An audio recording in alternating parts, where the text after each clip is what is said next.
내 재산을 저 사생아와 나누라는 겁니까? 정희가 눈을 부릅뜨며 주먹을 내리쳤다.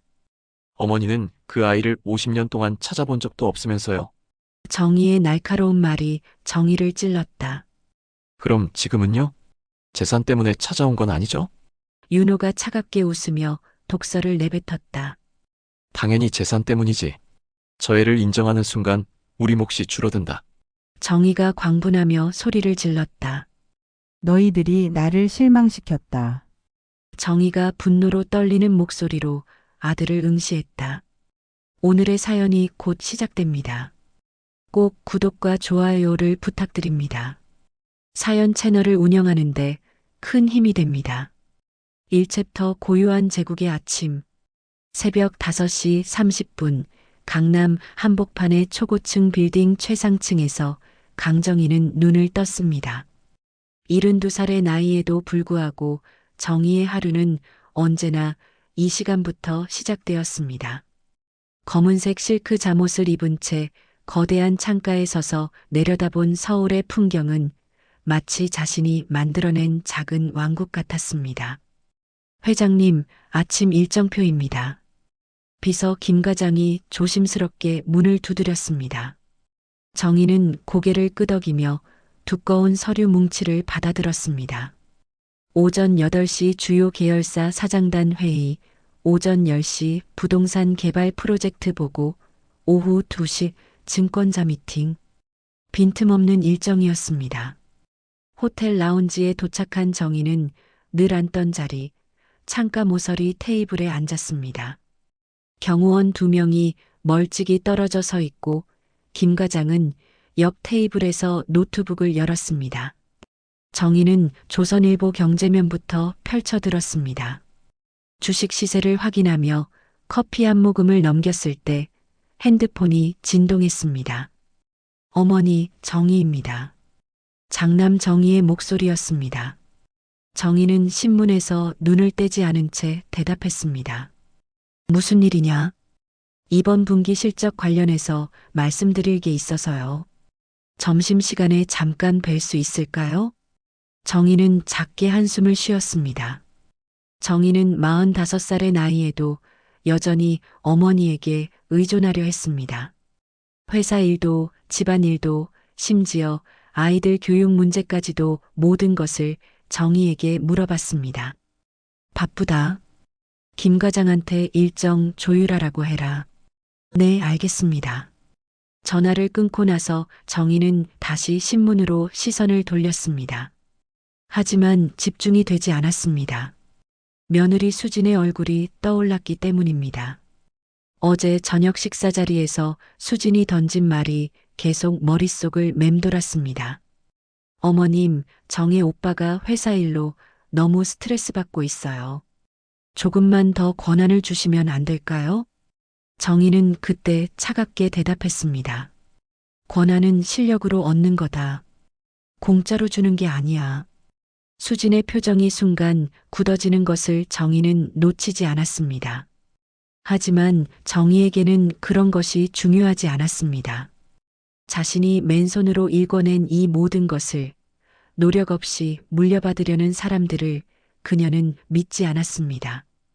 회장님, 차량이 준비되었습니다.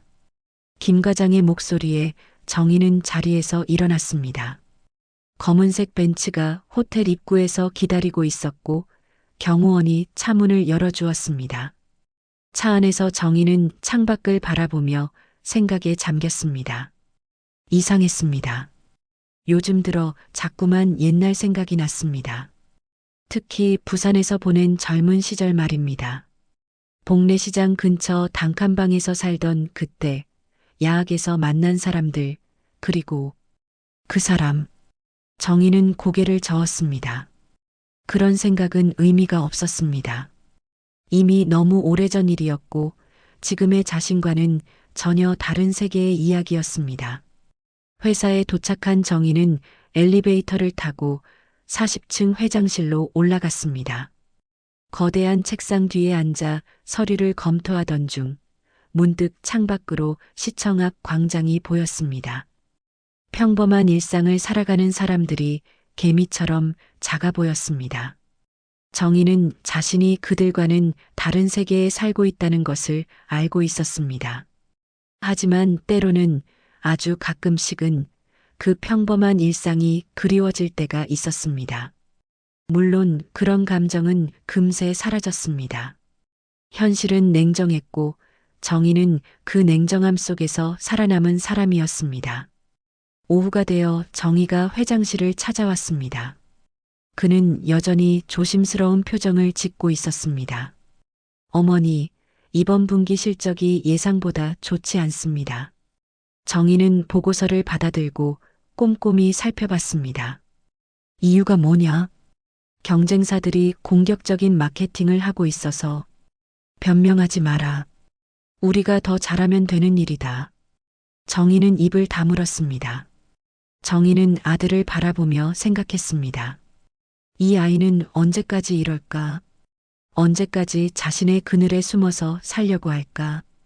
정희야, 내 어머니, 내 유산은 공짜로 못 받는다.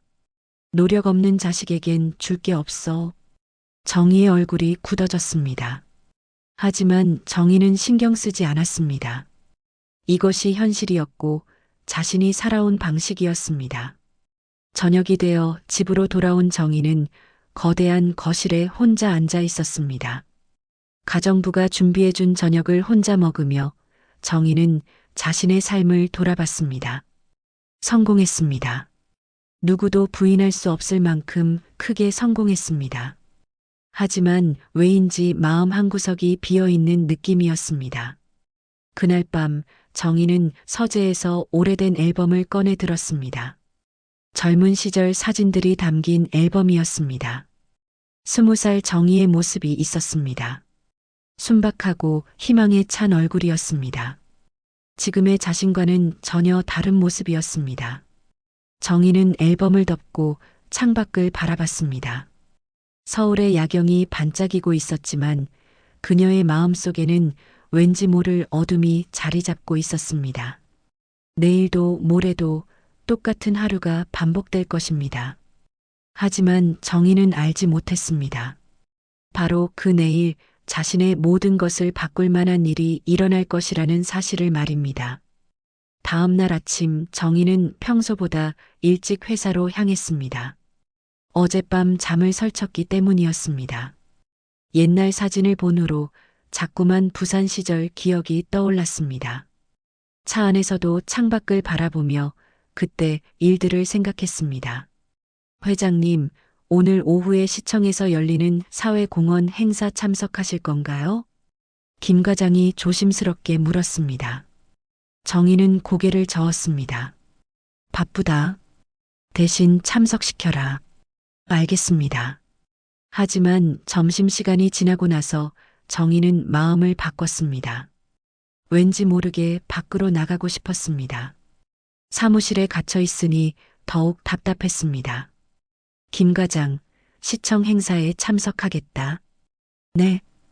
네. 바로 준비하겠습니다. 오후 2시 정희는 경호원 2명과 함께 시청 앞 광장에 도착했습니다. 사회공헌 행사는 이미 시작되어 있었고 많은 사람들이 모여 있었습니다. 정희는 주최 측 관계자들과 인사를 나눈 후 행사장 한쪽에 서서 상황을 지켜봤습니다. 그때였습니다.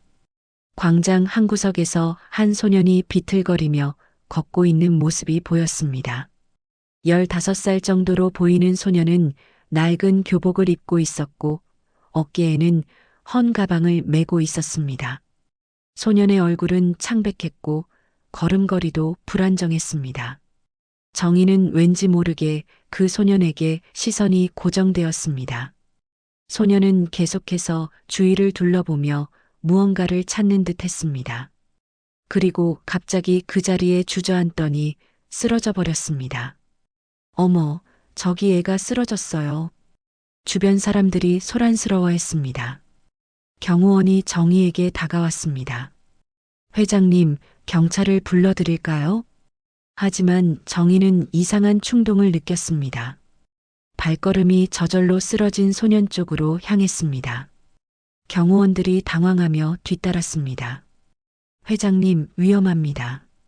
정희는 경호원의 말을 듣지 않고 소년 곁에 무릎을 꿇었습니다.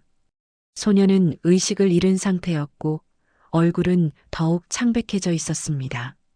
그때 정희의 눈에 소년이 떨어뜨린 가방이 보였습니다. 가방은 오래되어 곳곳이 해져 있었습니다. 떨어지면서 가방 입구가 열렸고 안에 있던 물건들이 흩어져 있었습니다. 연필, 노트, 그리고 낡은 봉투 하나.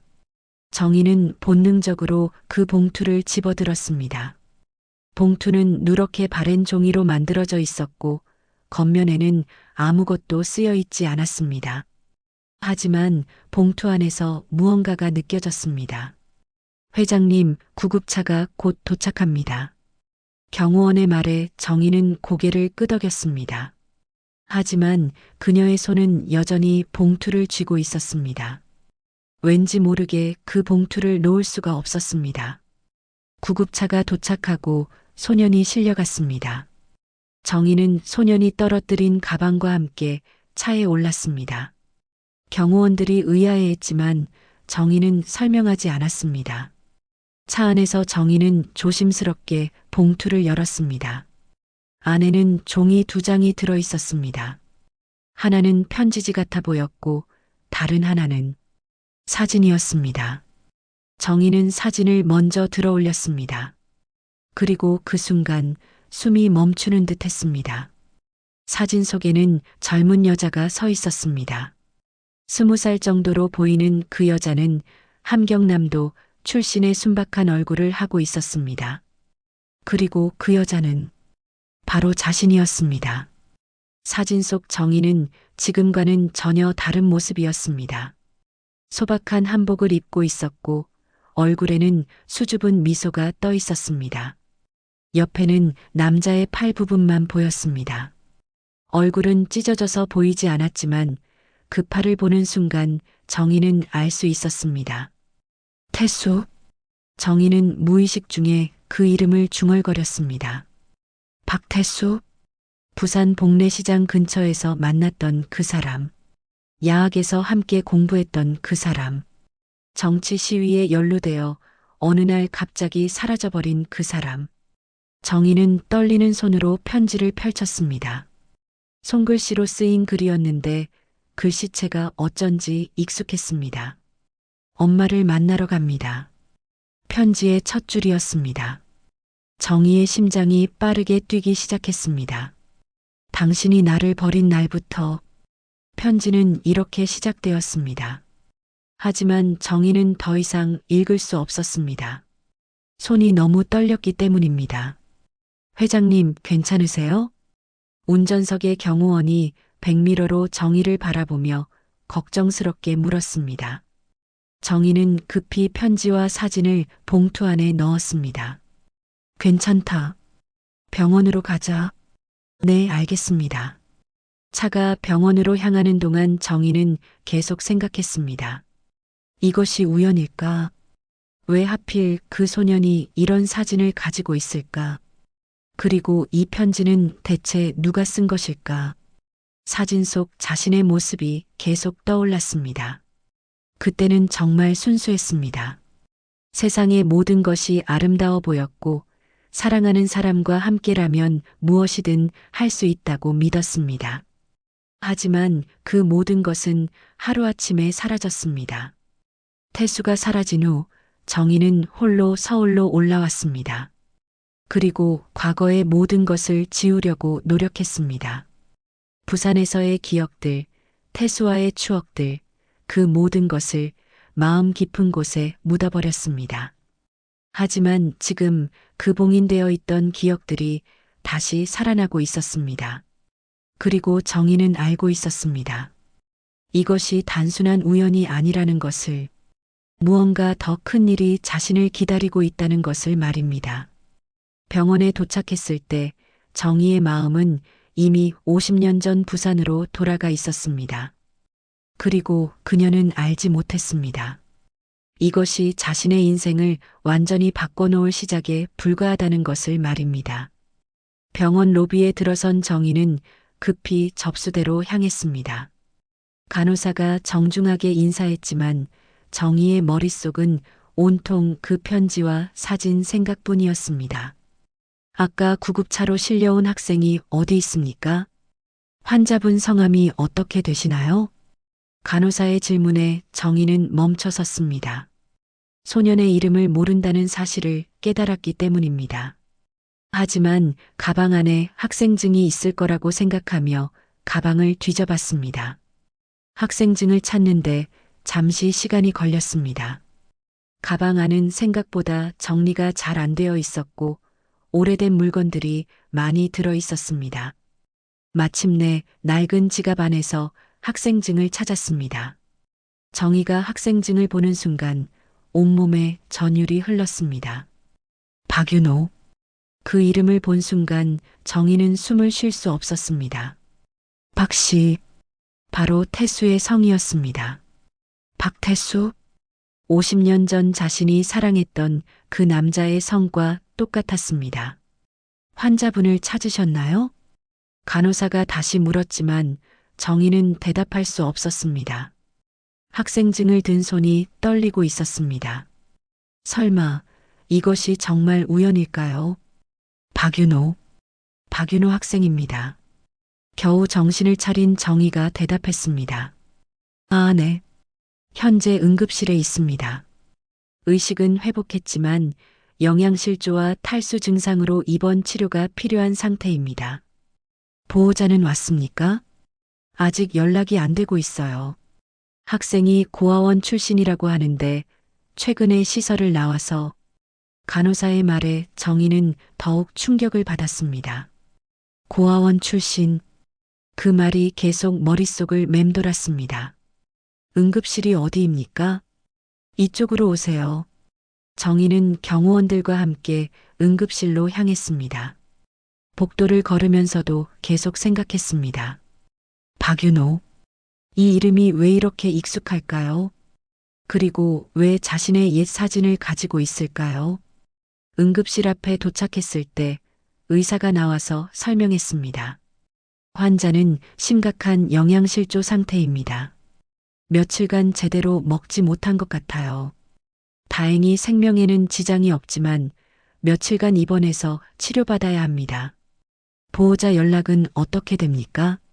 학생이 말하기로는 고아원에서 나온 지 몇 달 되었다고 합니다. 현재 거주지도 일정하지 않고요.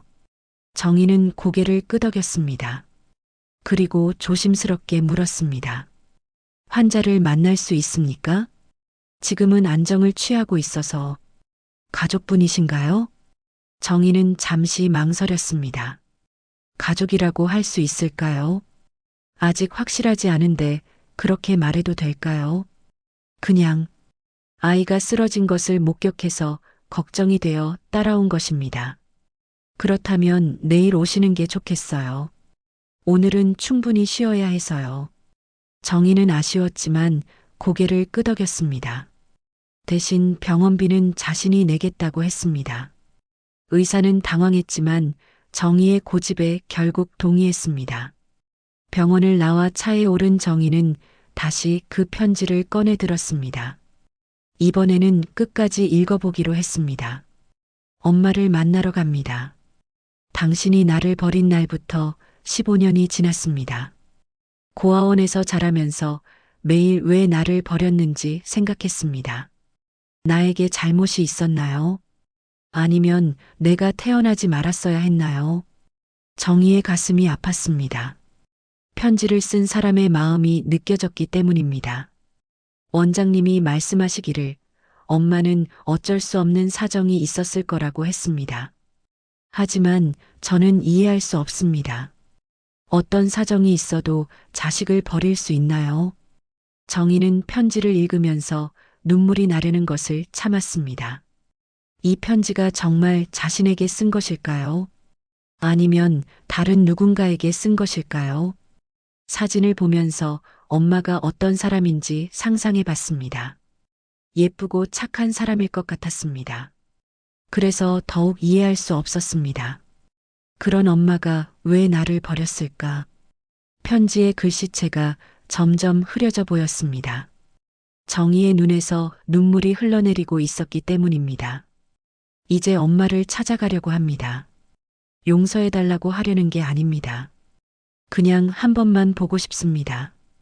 왜 나를 버렸는지 직접 듣고 싶습니다. 정희는 편지를 내려놓고 창밖을 바라봤습니다. 50년 전 기억이 선명하게 떠올랐습니다. 부산 복례시장 근처 단칸방. 태수와 함께 살던 그곳. 야학에서 만나 사랑에 빠진 두 사람. 하지만 태수는 정치 활동에 연루되어 어느 날 갑자기 사라졌습니다. 그리고 정희는 그 후 임신 사실을 알게 되었습니다. 당시 정희는 어떻게 해야 할지 몰랐습니다. 태수는 연락이 안 되었고 집안에서는 미혼모가 되는 것을 용납하지 않았습니다. 결국 정희는 아이를 낳은 후 고아원에 맡길 수밖에 없었습니다. 그때 정희는 아이가 남자아이라는 것밖에 모르고 있었습니다. 이름도 짓지 못했고 얼굴도 제대로 보지 못했습니다. 너무 아팠기 때문입니다. 몸도 마음도. 혹시, 정말 혹시, 정희는 중얼거렸습니다. 그 아이가 살아있을 거라고는 생각해 본 적이 없었습니다.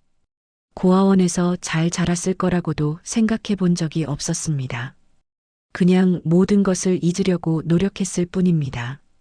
하지만 지금 박윤호라는 소년이 자신의 옛 사진을 가지고 있습니다. 그리고 어머니를 찾는다는 편지를 쓰고 있습니다. 이것이 정말 우연일까요? 정희는 편지의 마지막 부분을 읽었습니다. 엄마, 만약 이 편지를 읽게 된다면 제발 한 번만 만나주세요. 저는 엄마를 원망하지 않습니다. 그냥 궁금할 뿐입니다. 제가 엄마를 닮았는지, 엄마가 저를 조금이라도 사랑했는지. 편지가 끝났습니다.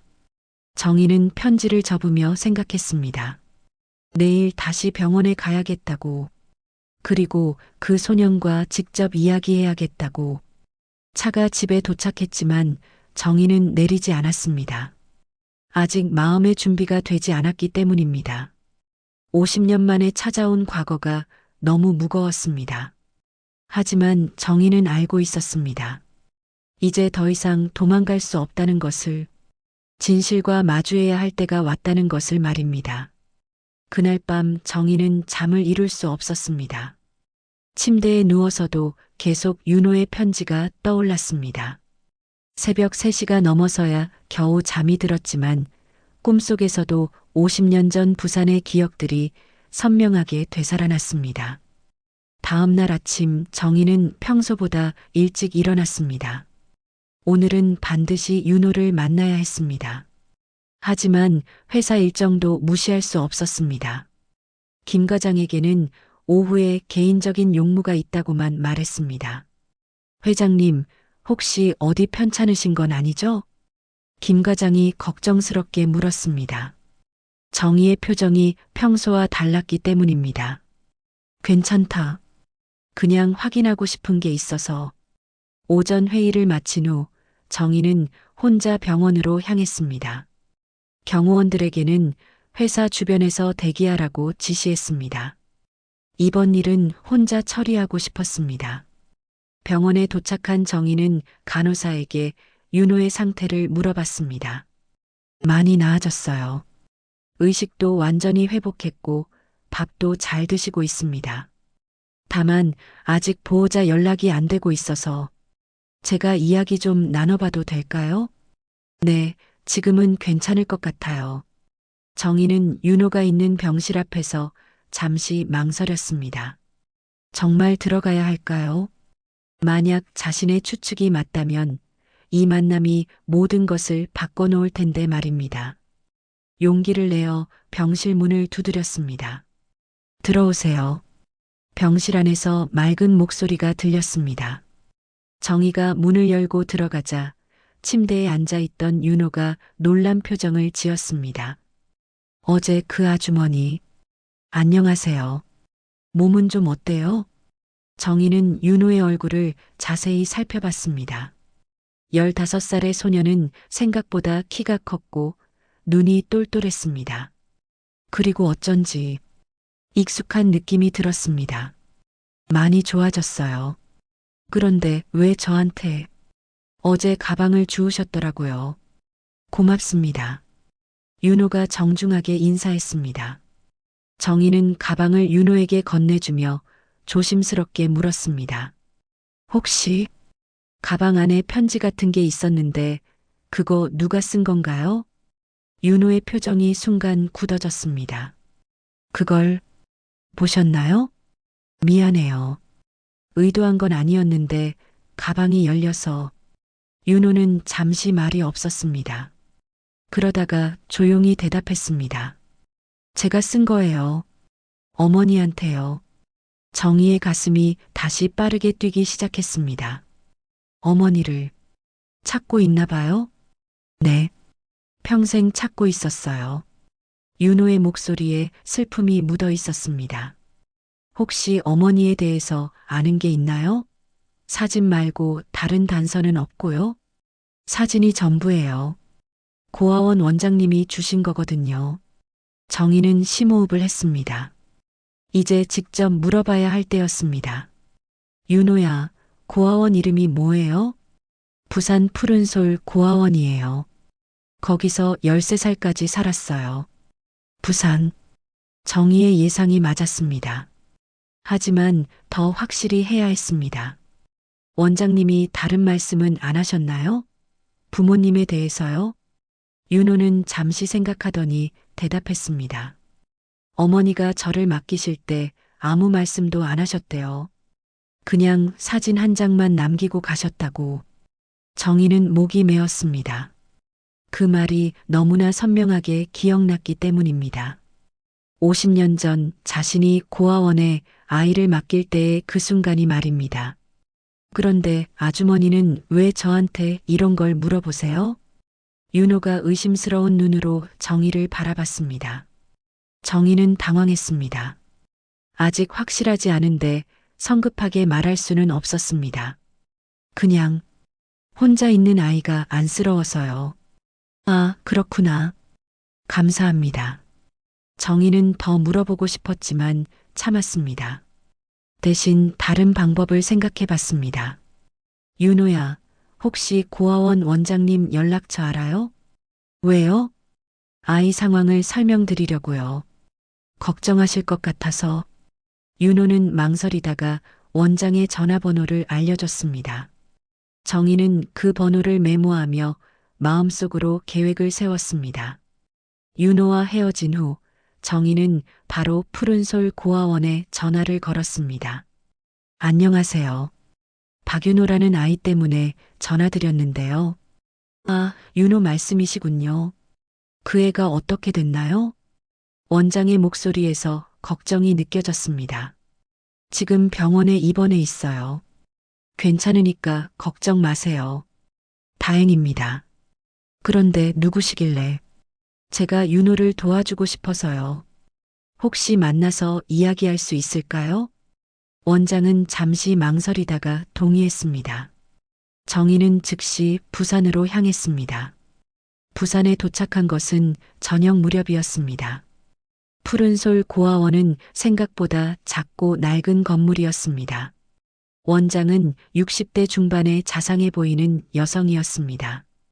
윤호 때문에 이렇게 멀리서 오시다니. 그 아이가 특별해서요. 혹시 윤호가 맡겨질 때 상황을 자세히 알 수 있을까요? 원장은 오래된 기록을 꺼내 보여줬습니다. 여기 보세요. 1975년 3월에 맡겨졌어요. 어머니가 직접 오셨는데 아무 말씀도 안 하시고 사진만 남기고 가셨어요. 정희는 그 날짜를 보며 충격을 받았습니다. 바로 자신이 아이를 낳은 날이었습니다. 어머니가 어떤 분이었나요? 젊고 예쁜 분이었어요. 그런데 많이 아파 보였어요. 몸도 마음도. 원장의 말을 들으며 정희는 확신했습니다. 윤호가 바로 자신의 아들이라는 것을 말입니다. 그런데 최근에 이상한 일이 있었어요. 원장이 갑자기 말했습니다. 무슨 일이요? 누군가 윤호에 대해서 알아보고 다니더라고요. 며칠 전에 기자 같은 사람이 와서 질문을 했어요. 정희는 긴장했습니다. 무슨 질문을요? 윤호 어머니가 혹시 재벌이냐고. 그리고 윤호가 유서를 썼다는 게 사실이냐고. 정희는 충격을 받았습니다. 누군가 이미 자신과 윤호의 관계를 의심하고 있다는 뜻이었습니다. 그때 정희의 핸드폰이 울렸습니다. 김 과장이었습니다. 회장님, 큰일 났습니다. 인터넷에 이상한 기사가 올라왔어요. 무슨 기사? 재벌가 사생아 의혹이라는 제목으로. 회장님 사진이 함께 실렸어요. 정희는 온몸이 차가워지는 것을 느꼈습니다. 누군가 자신의 움직임을 감시하고 있었던 것입니다. 정희는 급히 서울로 돌아왔습니다. 부산에서 서울까지 오는 동안 김 과장으로부터 계속 전화가 왔습니다. 상황이 심각했습니다. 인터넷 기사는 이미 포털 사이트 실시간 검색어 상위에 올라 있었고 각종 커뮤니티에서는 추측성 댓글들이 폭발적으로 늘어나고 있었습니다. 강정희 회장 숨겨진 사생아? 재벌가 스캔들 또 터졌나? 병원 방문 포착. 진실은? 제목만 봐도 정의는 어지러웠습니다. 누군가 자신이 병원에 가는 것부터 부산 고아원까지 가는 것을 모두 감시하고 있었던 것입니다. 집에 도착한 정희는 거실에서 기다리고 있는 장남 정희와 며느리 수진을 마주했습니다. 두 사람의 표정은 차가웠습니다. 정희는 태블릿을 들고 있었고 수진은 팔짱을 끼고 서 있었습니다. 어머니, 이게 뭡니까? 정희가 태블릿 화면을 정희에게 보여줬습니다. 화면에는 정희가 병원에서 나오는 사진과 함께 자극적인 기사 제목이 떠 있었습니다. 기자들이 집 앞까지 와서 난리입니다. 이게 대체 무슨 일입니까? 정희는 소파에 앉으며 한숨을 쉬었습니다. 이렇게 될 줄 알았지만 막상 현실이 되니 막막했습니다. 어머니, 답변해 주세요. 이 기사가 사실입니까? 수진이 날카로운 목소리로 물었습니다. 그녀의 눈에는 분노와 불안이 동시에 담겨 있었습니다. 무엇이 사실이냐는 거냐? 어머니께서 정말 숨겨진 자식이 있으신 건가요? 정희의 목소리가 떨렸습니다. 분노 때문인지 불안 때문인지 알 수 없었습니다. 정희는 잠시 말이 없었습니다. 어떻게 설명해야 할까요? 50년 전 일을 어떻게 이해시킬 수 있을까요? 어머니, 대답해 주세요. 수진이 소리를 질렀습니다. 그 사진, 가방 속에서 나온 게 맞습니까? 윤호라는 아이가 혹시 정혜 오빠의 이복 동생입니까? 정희는 놀랐습니다. 수진이 윤호의 이름까지 알고 있다는 것이 의외였습니다. 너희들이 어떻게... 기자들이 모든 걸 알아냈어요. 고아원까지 가서 확인했다고 하더라고요. 정희가 씁쓸하게 말했습니다. 그 아이가 가지고 있던 사진이 정말 어머니 것이라고 고아원 원장이 증언했답니다. 정희는 원장이 기자들에게 말한 것이 화가 났지만 어쩔 수 없다는 생각도 들었습니다. 이미 상황은 걷잡을 수 없이 커진 상태였습니다. 어머니, 제발 진실을 말씀해 주세요. 정희가 간절한 목소리로 말했습니다. 그 아이가 정말 제 동생인가요? 정희는 더 이상 숨길 수 없다는 것을 깨달았습니다. 하지만 어디서부터 설명해야 할지 막막했습니다. 너희들이 태어나기 훨씬 전 일이다. 그럼 정말 사실이군요. 수진이 소리를 질렀습니다. 어떻게 이런 일이 있을 수 있어요? 우리한테는 왜 말씀 안 하셨어요? 그때는 다른 상황이었다. 너희들이 이해하기 어려울 거야. 이해할 게 뭐가 있어요? 정희가 화를 내며 일어섰습니다. 어머니가 혼의 자식을 낳아서 고아원에 버렸다는 얘기 아닙니까? 정희야, 말을 조심해라. 뭘 조심해요? 지금 인터넷에는 온갖 추측이 난무하고 있어요. 회사 주가는 폭락하고 있고요. 정희의 말에 정희도 화가 났습니다. 그래서 뭐라는 거냐? 주가가 중요하냐? 사람이 중요하냐? 사람이요? 어머니는 그 아이를 50년 동안 찾아본 적도 없으면서요. 정희의 말이 정희의 가슴을 찔렀습니다. 사실이었기 때문입니다. 어머니, 지금이라도 해명하세요. 수진이 말했습니다. 그 아이와는 관계없다고 발표하세요.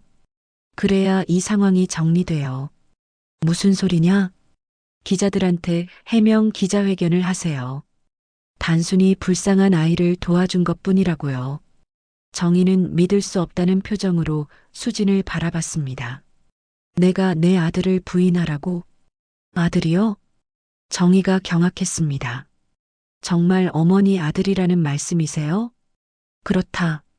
정희의 대답에 정희와 수진은 순간 말을 잃었습니다.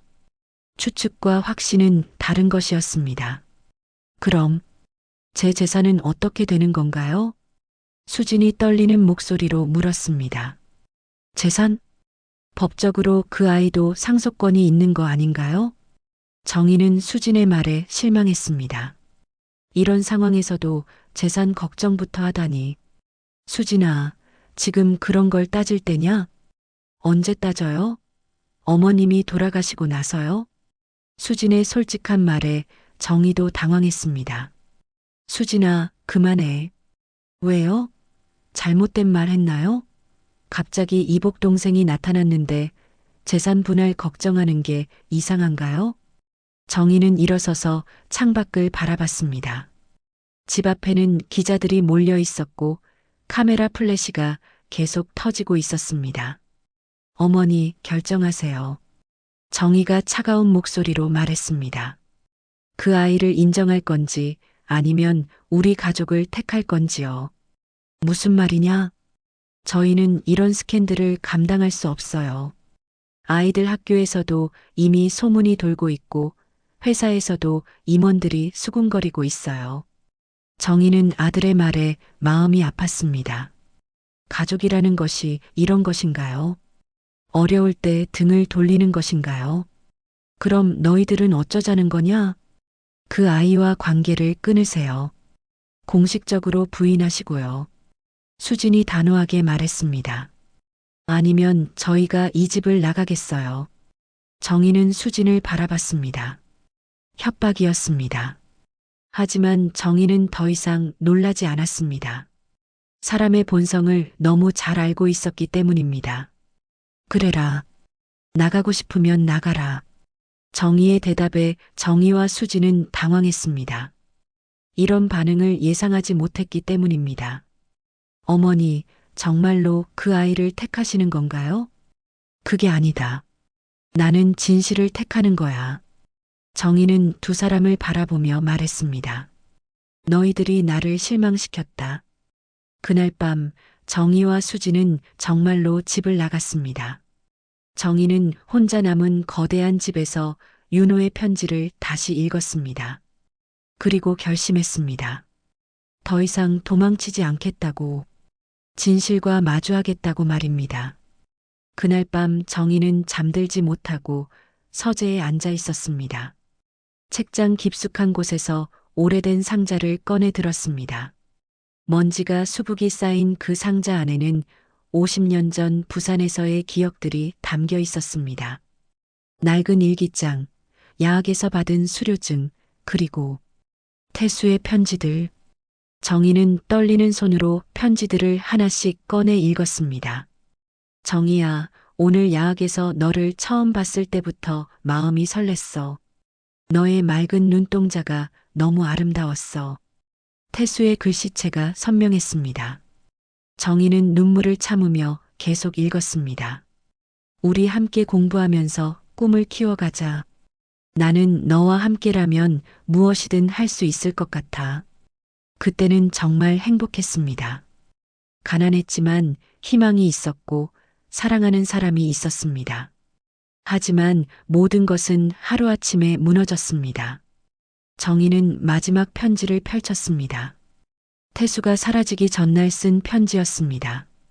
정희야, 미안해. 내가 정치 모임에 참여한 것 때문에 위험해졌어. 혹시라도 내게 무슨 일이 생기거든 너만은 안전한 곳으로 피해. 너를 사랑해. 그 편지를 받은 다음 날 태수는 정말로 사라졌습니다. 어디로 갔는지, 무슨 일이 일어났는지 아무도 모르게 말입니다. 정희는 편지를 접으며 그때 일을 생생히 떠올렸습니다. 태수가 사라진 후 한 달쯤 지났을 때 임신 사실을 알았습니다. 집안에서는 미혼모가 되는 것을 용납하지 않았고 정희는 혼자 모든 것을 감당해야 했습니다. 1975년 3월 차가운 병원에서 아이를 낳았습니다. 아이는 건강한 남자아이였습니다. 하지만 정희는 아이를 제대로 볼 수도 없었습니다. 몸도 마음도 너무 아팠기 때문입니다. 아가야, 미안해. 엄마가 너를 지켜줄 수 없어서 정말 미안해. 그때 속삭인 말이 지금도 선명했습니다. 정희는 아이를 고아원에 맡기면서 자신의 사진 한 장만 남겼습니다. 훗날 아이가 자신을 찾을 수 있도록 말입니다. 하지만 세월이 흐르면서 정희는 그 일을 잊으려 노력했습니다. 서울로 올라와 악착같이 살았고 결국 큰 성공을 거뒀습니다. 결혼도 했고 정희도 낳았습니다. 새로운 인생을 살았습니다. 그런데 지금 윤호가 나타났습니다. 자신이 낳은 아이가 자신을 찾아온 것입니다. 다음 날 아침 정희는 일찍 병원으로 향했습니다. 집 앞에는 여전히 기자들이 몰려 있었지만 정희는 신경 쓰지 않았습니다. 이제 숨을 이유가 없었습니다. 병원에 도착한 정희는 윤호의 병실로 직행했습니다. 윤호는 창가에 앉아 밖을 바라보고 있었습니다. 윤호야. 윤호가 돌아봤습니다. 어제와는 다른 표정이었습니다. 뭔가 알고 있는 듯한 눈빛이었습니다. 아주머니, 아니 어머니. 윤호의 말에 정희는 놀랐습니다. 뉴스 봤어요. 아주머니가 제 어머니라고 나왔더라고요. 정희는 윤호 앞에 앉으며 조심스럽게 말했습니다. 윤호야, 내가 할 말이 있어. 저도 할 말이 있어요. 윤호가 먼저 말했습니다. 정말 제 어머니가 맞나요? 정희는 고개를 끄덕였습니다. 그렇다. 그럼 왜 날 버렸어요? 윤호의 목소리에 원망이 담겨 있었습니다. 버린 게 아니야. 어쩔 수 없었어. 어쩔 수 없었다고요? 윤호야, 그때 상황을 너는 이해할 수 없을 거야. 정희는 50년 전 이야기를 윤호에게 들려줬습니다. 태수와의 사랑, 갑작스러운 이별, 혼자 감당해야 했던 임신과 출산. 그 모든 것을 솔직하게 말했습니다. 윤호는 말없이 들었습니다. 때로는 화가 난 표정을, 때로는 슬픈 표정을 지었습니다. 그럼 제 아버지는 어떻게 된 건가요? 모르겠다. 사라진 후로 소식을 들은 적이 없어. 이름이 뭐예요? 박태수? 윤호의 눈이 커졌습니다. 박태수요? 왜? 그 이름을 어디서 들어봤니? 윤호는 잠시 망설이다가 말했습니다. 고아원에 가끔 오시던 할아버지가 계셨어요. 그분이 저한테 특별히 잘해주셨는데, 그분이 어떤 분이신데? 성함이 박태수라고 하셨어요. 정희는 충격을 받았습니다. 태수가 살아있다는 뜻인가요? 그분이 언제까지 오셨어? 작년까지요. 아프셔서 요양원에 들어가신다고 하시더라고요. 정희의 가슴이 뛰었습니다. 태수가 살아있다니. 그리고 윤호를 돌봐주고 있었다니. 윤호야, 그분이 뭐라고 하셨어? 저보고 자신의 아들 같다고 하셨어요. 그래서 제가 궁금해서 물어봤더니 윤호가 말을 멈췄습니다. 뭐라고 하셨어? 예전에 사랑했던 여자가 있었는데 그 여자가 아이를 낳았을 거라고 하셨어요. 그런데 그 아이를 찾지 못하고 있다고. 정희는 눈물이 났습니다. 태수도 자신들의 아이를 찾고 있었던 것입니다. 그분이 지금 어디 계셔? 서울 근교 요양원에 계세요. 연락처 알려드릴까요? 정희는 고개를 끄덕였습니다. 50년 만에 태수를 만날 수 있다는 생각에 설렜습니다. 그때 병실 문이 열리며 누군가 들어왔습니다. 정이었습니다. 어머니, 여기 계셨군요. 정희의 표정은 어제와 달랐습니다. 좀 더 차분해 보였습니다. 정희야, 왜 왔니? 어머니와 이야기할 게 있어서요. 정희는 윤호를 바라봤습니다. 이 아이가 제 동생이군요. 윤호도 정희를 바라봤습니다. 처음 보는 형이었습니다. 안녕하세요. 윤호가 조심스럽게 인사했습니다. 안녕. 나는 정희야. 정희도 어색하게 인사했습니다. 어머니, 어제는 제가 너무 감정적이었어요. 밤새 생각해보니 잘못했다는 생각이 들어서 정희는 아들을 바라봤습니다. 정희야, 어머니께서 숨기실 이유가 있으셨을 거예요. 그리고 이 아이도 어머니의 아들이니까 제 동생이 맞고요. 정희의 말에 윤호는 놀랐습니다. 형이 자신을 받아들인다는 뜻인가요? 하지만 어머니, 한 가지는 부탁드리고 싶어요. 뭐냐? 언론 대응을 제대로 해야 해요. 이 상황을 정리하지 않으면 계속 문제가 될 거예요. 정희는 고개를 끄덕였습니다. 정희의 말이 맞았습니다. 그리고 이 아이 앞으로 해줄 수 있는 일들을 해주세요. 정희가 윤호를 바라보며 말했습니다. 형이, 윤호가 감동받은 목소리로 말했습니다. 우리는 이제 가족이야. 정희가 윤호의 어깨에 손을 올렸습니다. 그 순간 정희는 마음이 따뜻해졌습니다. 가족이라는 것이 이런 것이구나 싶었습니다. 다음 날 정희는 윤호와 함께 서울 근교의 요양원으로 향했습니다. 태수를 만난다는 생각에 가슴이 두근거렸습니다. 50년 만의 재회였습니다. 윤호도 긴장한 듯 말이 없었습니다. 어머니, 할아버지가 정말 제 아버지일까요? 곧 알게 될 거야. 요양원에 도착했을 때 원장이 나와서 맞았습니다. 박태수 어르신을 찾아오셨다고 하셨는데 혹시 가족분이신가요? 오래된 지인입니다. 정희가 조심스럽게 대답했습니다. 어르신이 많이 기다리고 계셨어요. 윤호라는 이름을 자주 부르시더라고요. 정희와 윤호는 복도를 따라 태수의 방으로 향했습니다. 정희의 발걸음이 점점 무거워졌습니다. 과연 태수가 자신을 알아볼까요? 그리고 원망하지는 않을까요? 방문을 열자 휠체어에 앉은 노인이 창가를 바라보고 있었습니다. 백발이 성성한 모습이었지만 정희는 한 번에 알 수 있었습니다. 바로 태수였습니다. 할아버지, 윤호가 먼저 말했습니다. 태수가 천천히 돌아봤습니다. 그리고 윤호를 보자 환한 미소를 지었습니다. 윤호야, 왔구나. 그런데 태수의 시선이 정희에게 머물렀습니다.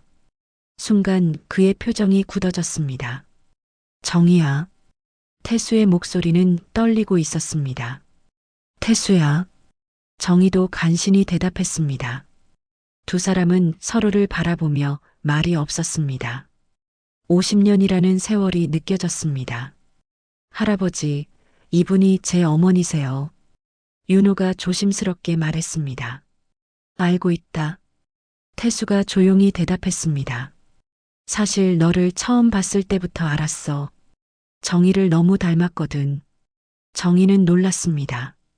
그럼 처음부터 알고 계셨어요? 그렇다. 너는 내 아들이야. 태수가 윤호를 바라보며 말했습니다. 그런데 왜 말씀 안 하셨어요? 윤호가 물었습니다. 너의 어머니를 찾지 못했거든. 혼자 말해봤자 소용없었어. 태수는 정희를 바라봤습니다. 정희야, 그동안 어떻게 살았니? 미안해요. 정희가 먼저 사과했습니다. 내가 아이를. 아니다. 내가 미안해. 태수가 손을 저었습니다. 내가 너를 지키지 못했어. 갑자기 사라져서 너 혼자 모든 걸 감당하게 만들었잖아. 정희는 눈물이 났습니다. 당신은 잘못이 없어요. 어쩔 수 없는 상황이었잖아요. 나는 그때 경찰에 쫓겨서 시골로 숨어 살았어. 몇 년 후에 서울로 올라왔지만 너는 이미 사라진 후였어. 태수의 목소리에 아픔이 묻어 있었습니다. 나도 너를 찾으려고 했어. 하지만 찾을 수 없었어. 그래서 고아원에 자주 가신 거예요? 윤호가 물었습니다. 그렇다. 혹시라도 우리 아이가 있을까 해서 여러 고아원을 돌아다녔어. 그러다가 너를 만났지. 태수는 윤호의 손을 잡았습니다. 처음 봤을 때부터 느낌이 왔어. 이 아이가 내 아들이라고. 정희는 태수와 윤호를 바라보며 감동했습니다. 피는 속일 수 없다는 말이 정말이었습니다. 아버지. 윤호가 처음으로 태수를 아버지라고 불렀습니다. 그래, 아들아.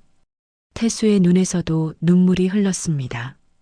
윤호야, 어머니한테 원망스럽지 않니? 정희가 조심스럽게 물었습니다. 윤호는 잠시 생각하더니 대답했습니다. 처음에는 원망스러웠어요. 왜 저를 버렸나 하고. 지금도 그래? 아니요. 어머니와 아버지의 이야기를 들으니 이해가 돼요. 윤호가 정희를 바라봤습니다. 어머니도 힘드셨을 거예요. 정희는 윤호를 꼭 안았습니다. 고마워, 아들아. 그때 방문이 열리며 정희가 들어왔습니다. 뒤에는 수진도 따라왔습니다. 어머니, 여기 계셨군요. 정희가 태수에게 인사했습니다. 안녕하세요. 저는 정희입니다. 아, 정희의 큰아들이구나. 태수가 반갑게 맞았습니다.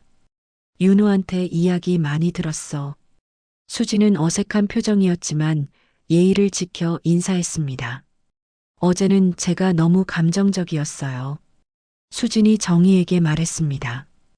윤호에게도 미안해요. 괜찮아요, 형수님. 윤호가 웃으며 대답했습니다. 형수라고 불러도 되나요? 당연하지. 우리는 이제 가족이야. 수진도 미소를 지었습니다. 태수는 모든 것을 지켜보며 흐뭇해했습니다. 정희야, 좋은 가족을 만들었구나. 당신도 우리 가족이에요. 정희가 말했습니다. 이제 우리는 모두 함께 있어요. 태수는 고개를 저었습니다. 나는 이제 늙었어. 얼마 못 살 것 같아. 그런 말씀 마세요. 윤호가 아버지의 손을 꼭 잡았습니다. 저희가 아버지를 모실게요. 그래, 아버지. 저희 집에서 함께 살아요. 정희도 말했습니다. 태수는 잠시 생각하더니 고개를 끄덕였습니다. 그럼 고마워. 그날 저녁 5명의 가족이 함께 식사를 했습니다. 50년 만에 이뤄진 가족의 재결합이었습니다. 윤호야, 앞으로 뭘 하고 싶니? 정희가 물었습니다. 공부하고 싶어요. 그리고 나중에 고아원에서 일하고 싶어요. 좋은 생각이야. 정희가 윤호의 머리를 쓰다듬었습니다. 어머니가 도와줄게. 태수는 모든 것을 지켜보며 행복해했습니다. 비록 50년이 늦었지만 가족이 함께할 수 있게 된 것이 감사했습니다. 정희야, 고마워. 뭐가요? 우리 아들을 이렇게 훌륭하게 키워줘서. 제가 키운 게 아니에요. 윤호가 혼자 잘 자란 거예요. 정희가 겸손하게 말했습니다. 이제 우리가 함께 키우면 돼요. 가족들은 서로를 바라보며 미소 지었습니다. 비록 늦었지만 진정한 가족이 된 순간이었습니다. 밤이 깊어가며 모든 것이 꿈만 같았습니다. 버려진 가방 속 유서에서 시작된 이야기가 이렇게 아름다운 결말을 맞을 줄 누가 알았을까요? 6개월이 지났습니다. 봄이 다시 찾아왔고 정희의 삶은 완전히 달라져 있었습니다. 강남 한복판의 빌딩은 여전히 그 자리에 있었지만 그 안에서 일어나는 일들은 예전과 달랐습니다. 정희는 이제 더 이상 차가운 재벌 회장이 아니었습니다. 윤호와 태수가 함께 살게 되면서 집안에는 웃음소리가 끊이지 않았습니다. 특히 윤호가 학교에서 돌아와 하루 있었던 일들을 이야기할 때면 정희는 이런 평범한 행복이 이렇게 소중한 것인지 새삼 깨달았습니다. 어머니, 오늘 수학 시험에서 100점 받았어요. 윤호가 시험지를 들고 뛰어오는 모습을 보며 정희는 미소 지었습니다. 예전 같았으면 공부보다는 사업 이야기를 먼저 했을 텐데 이제는 아들의 작은 성취도 큰 기쁨이 되었습니다. 정말 우리 윤호 정말 대단하구나. 태수도 휠체어에서 박수를 쳤습니다. 비록 몸은 불편했지만 가족과 함께하는 시간이 그에게는 가장 큰 행복이었습니다. 할아버지, 오늘 담임 선생님이 그러시는데 제가 반에서 공부를 제일 잘한다고 하셨어요. 그래, 역시 우리 손자야. 태수의 얼굴에 자부심이 가득했습니다. 정희도 이제는 윤호를 진심으로 동생으로 받아들였습니다. 처음에는 어색했지만 시간이 지나면서 자연스러운 형제가 되었습니다. 윤호야, 다음 주에 대학교 캠퍼스 구경 갈까? 정말요, 형?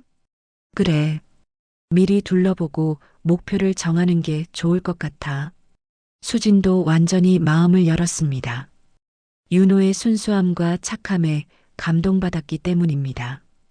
윤호야, 오늘 저녁은 내가 좋아하는 갈비찜 해줄게. 감사해요, 형수님. 하지만 정희는 더 큰 결정을 내리고 있었습니다. 그날 저녁 가족들을 거실에 모아놓고 중요한 이야기를 꺼냈습니다. 다들 모여주셔서 고마워요. 오늘 중요한 발표가 있어서 불렀어요. 가족들이 정희를 주목했습니다. 저는 제 재산의 절반을 사회에 환원하기로 결정했어요. 모든 사람이 놀랐습니다. 어머니, 갑자기 왜? 정희가 당황하며 물었습니다. 그동안 너무 많이 가지고 살았던 것 같아요. 이제는 나누며 살고 싶어요. 정희는 차분하게 설명했습니다. 고아원과 불우한 아이들을 위한 재단을 만들 거예요. 윤호처럼 부모 없이 자라는 아이들에게 희망을 주고 싶어요. 윤호의 눈에 눈물이 맺혔습니다. 어머니, 그리고 나머지 재산 중 일부는 윤호의 교육비와 미래를 위해 신탁으로 맡길 거예요. 어머니, 저는 그런 거 필요 없어요. 윤호가 손을 저었습니다. 아니야. 너는 내 아들이고 당연한 권리야. 정희는 윤호의 손을 잡았습니다. 다만 조건이 있어. 열심히 공부해서 훌륭한 사람이 되어야 해. 네, 어머니. 꼭 그렇게 할게요. 태수도 정희의 결정에 감동했습니다. 정희야, 정말 자랑스러워. 당신이 저를 그렇게 만들어준 거예요. 정희가 태수를 바라보며 말했습니다. 사랑하는 법을 가르쳐 주셨잖아요. 그 후 몇 달간 정희는 바쁘게 재단 설립 작업을 진행했습니다. 희망나무 재단이라는 이름으로 만들어진 재단은 전국의 고아원과 소외계층 아이들을 지원하는 일을 시작했습니다. 윤호도 재단 일에 적극적으로 참여했습니다. 주말마다 고아원을 방문해서 아이들과 시간을 보냈고 자신의 경험을 바탕으로 아이들에게 희망을 주었습니다. 여러분, 저도 여기서 자랐어요. 하지만 포기하지 않고 꿈을 키웠더니 이렇게 좋은 가족을 만날 수 있었어요. 아이들은 윤호의 이야기에 집중했습니다. 여러분도 꼭 꿈을 포기하지 마세요. 언젠가 분명히 좋은 일이 생길 거예요. 정희는 멀리서 윤호의 모습을 바라보며 뿌듯했습니다. 자신의 아들이 이렇게 훌륭한 사람으로 자라준 것이 감사했습니다. 1년 후 윤호는 원하던 대학에 합격했습니다. 사회복지학과에 진학해서 더 전문적으로 아이들을 도울 수 있는 공부를 하고 싶다고 했습니다. 어머니, 저 꼭 열심히 공부해서 더 많은 아이들을 도울 거예요. 그래, 아들아. 어머니가 항상 응원할게. 입학식 날 온 가족이 함께 대학교에 갔습니다. 태수는 몸이 불편했지만 휠체어를 타고 함께 했습니다. 할아버지, 힘드시면 집에서 쉬셔도 돼요. 아니다. 우리 손자 입학식인데 어떻게 안 올 수 있겠니? 태수의 고집에 모든 사람이 웃었습니다. 입학식장에서 윤호는 신입생 대표로 답사를 했습니다. 저는 고아원에서 자랐습니다. 오늘 이 자리에 설 수 있게 된 것은 저를 사랑해 주신 가족들 덕분입니다. 윤호는 가족들을 바라보며 말했습니다. 특히 저를 낳아주신 어머니, 저를 지켜봐 주신 아버지, 그리고 따뜻하게 받아주신 형과 형수님께 감사드립니다. 관중석에서 정희는 눈물을 닦았습니다. 태수도, 정희도, 수진도 모두 감동받았습니다. 저는 앞으로 이 사회에 보답하는 사람이 되겠습니다. 저처럼 도움이 필요한 아이들에게 희망을 주는 사람이 되겠습니다. 윤호의 답사가 끝나자 큰 박수가 터져 나왔습니다. 그날 저녁 집에서 가족들은 작은 파티를 열었습니다. 윤호야, 오늘 정말 자랑스러웠어. 정희가 동생의 어깨를 두드렸습니다. 형도 고마워요. 항상 도와주셔서. 우리는 가족이잖아. 정희는 모든 것을 지켜보며 행복했습니다. 버려진 가방 속 유서에서 시작된 이야기가 이렇게 아름다운 결말을 맞았습니다. 태수야, 우리 정말 행복하네요. 그래, 정희야. 늦었지만 이렇게 가족이 될 수 있어서 감사해. 태수가 정희의 손을 잡았습니다. 밤이 깊어가며 정희는 서재에서 윤호가 처음 쓴 편지를 다시 꺼내 읽었습니다. 엄마를 만나러 갑니다. 그 편지는 이제 새로운 의미가 되었습니다. 끝이 아니라 시작이었습니다. 가족의 시작, 사랑의 시작, 새로운 삶의 시작이었습니다. 정희는 편지를 소중히 간직하며 창밖을 바라봤습니다. 서울의 야경이 여전히 반짝이고 있었지만 이제는 차갑지 않았습니다. 따뜻한 빛으로 보였습니다. 내일도 모레도 이 따뜻한 하루들이 계속될 것입니다. 버려진 가방 속 유서는 이제 더 이상 슬픈 이야기가 아니었습니다. 사랑의 이야기, 가족의 이야기, 그리고 희망의 이야기가 되었습니다. 찢어진 깃발에서 쏟아져 나온 누런 종이들, 민호의 떨리는 손이 그것들을 하나씩 집어 올렸습니다. 바람에 날리는 종이 위에는 빼곡히 적힌 이름들이 보였죠. 여기 이름이 있어. 우리 이름도 있나 봐. 민호가 신나게 외쳤습니다. 하지만 그 순간 뒤에서 걸어오던 스님의 얼굴이 순식간에 창백해졌습니다. 평생 숨겨왔던 비밀이 드러나는 순간이었거든요. 민호야. 스님의 목소리가 떨렸습니다. 정말로 이걸 내가 본 거냐? 그날 이후 아이들 사이로 이상한 소문이 퍼져나가기 시작했습니다. 스님이 뭔가 숨기고 있는 것 같아. 의심의 눈빛들이 평온했던 고아원 곳곳을 파고들었죠. 그렇게 평화롭던 일상에 균열이 생기기 시작했습니다. 하지만 이것은 시작에 불과했습니다. 수십 년간 감춰져 온 진실이 세상에 드러나기까지의 긴 여정이 이제 막 시작된 것이었거든요. 이제 곧 사연이 시작합니다. 여러분 구독과 좋아요는 눌러주셨나요? 꼭 구독과 좋아요를 눌러주세요. 사연 채널을 운영하는 큰 힘이 됩니다. 부산 변두리 끝자락에 자리한 오래된 고아원은 세월의 무게를 고스란히 담고 있었습니다. 붉은 벽돌로 지어진 낡은 건물 위로 아침 햇살이 스며들면 어김없이 목탁 소리가 울려 퍼집니다. 탁탁탁 새벽 5시 반이면 시작되는 예불 시간이었죠. 원장 스님은 올해로 68이 되었습니다. 이곳에서만 40여 년을 보낸 셈이죠. 회색빛 승복을 단정히 입고 법당으로 향하는 발걸음은 여전히 단단했습니다. 무릎이 아파도 허리가 굽어가도 하루도 빼먹지 않는 새벽 정진이었습니다. 나무 아미타불, 나무 아미타불. 낮은 연불 소리가 고아원 전체를 감쌉니다.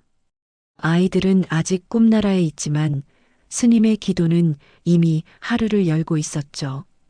법당 안부처님 앞에 무릎을 꿇고 앉은 스님의 얼굴에는 깊은 주름이 패어 있었습니다. 세월만큼이나 깊은 근심의 흔적이었죠. 오늘도 아이들이 건강하게 자라게 해주십시오. 스님의 기도는 항상 아이들로 시작되었습니다. 자신을 위한 기도는 없었죠. 오직 이곳에 머무는 20명의 아이들이 전부였습니다.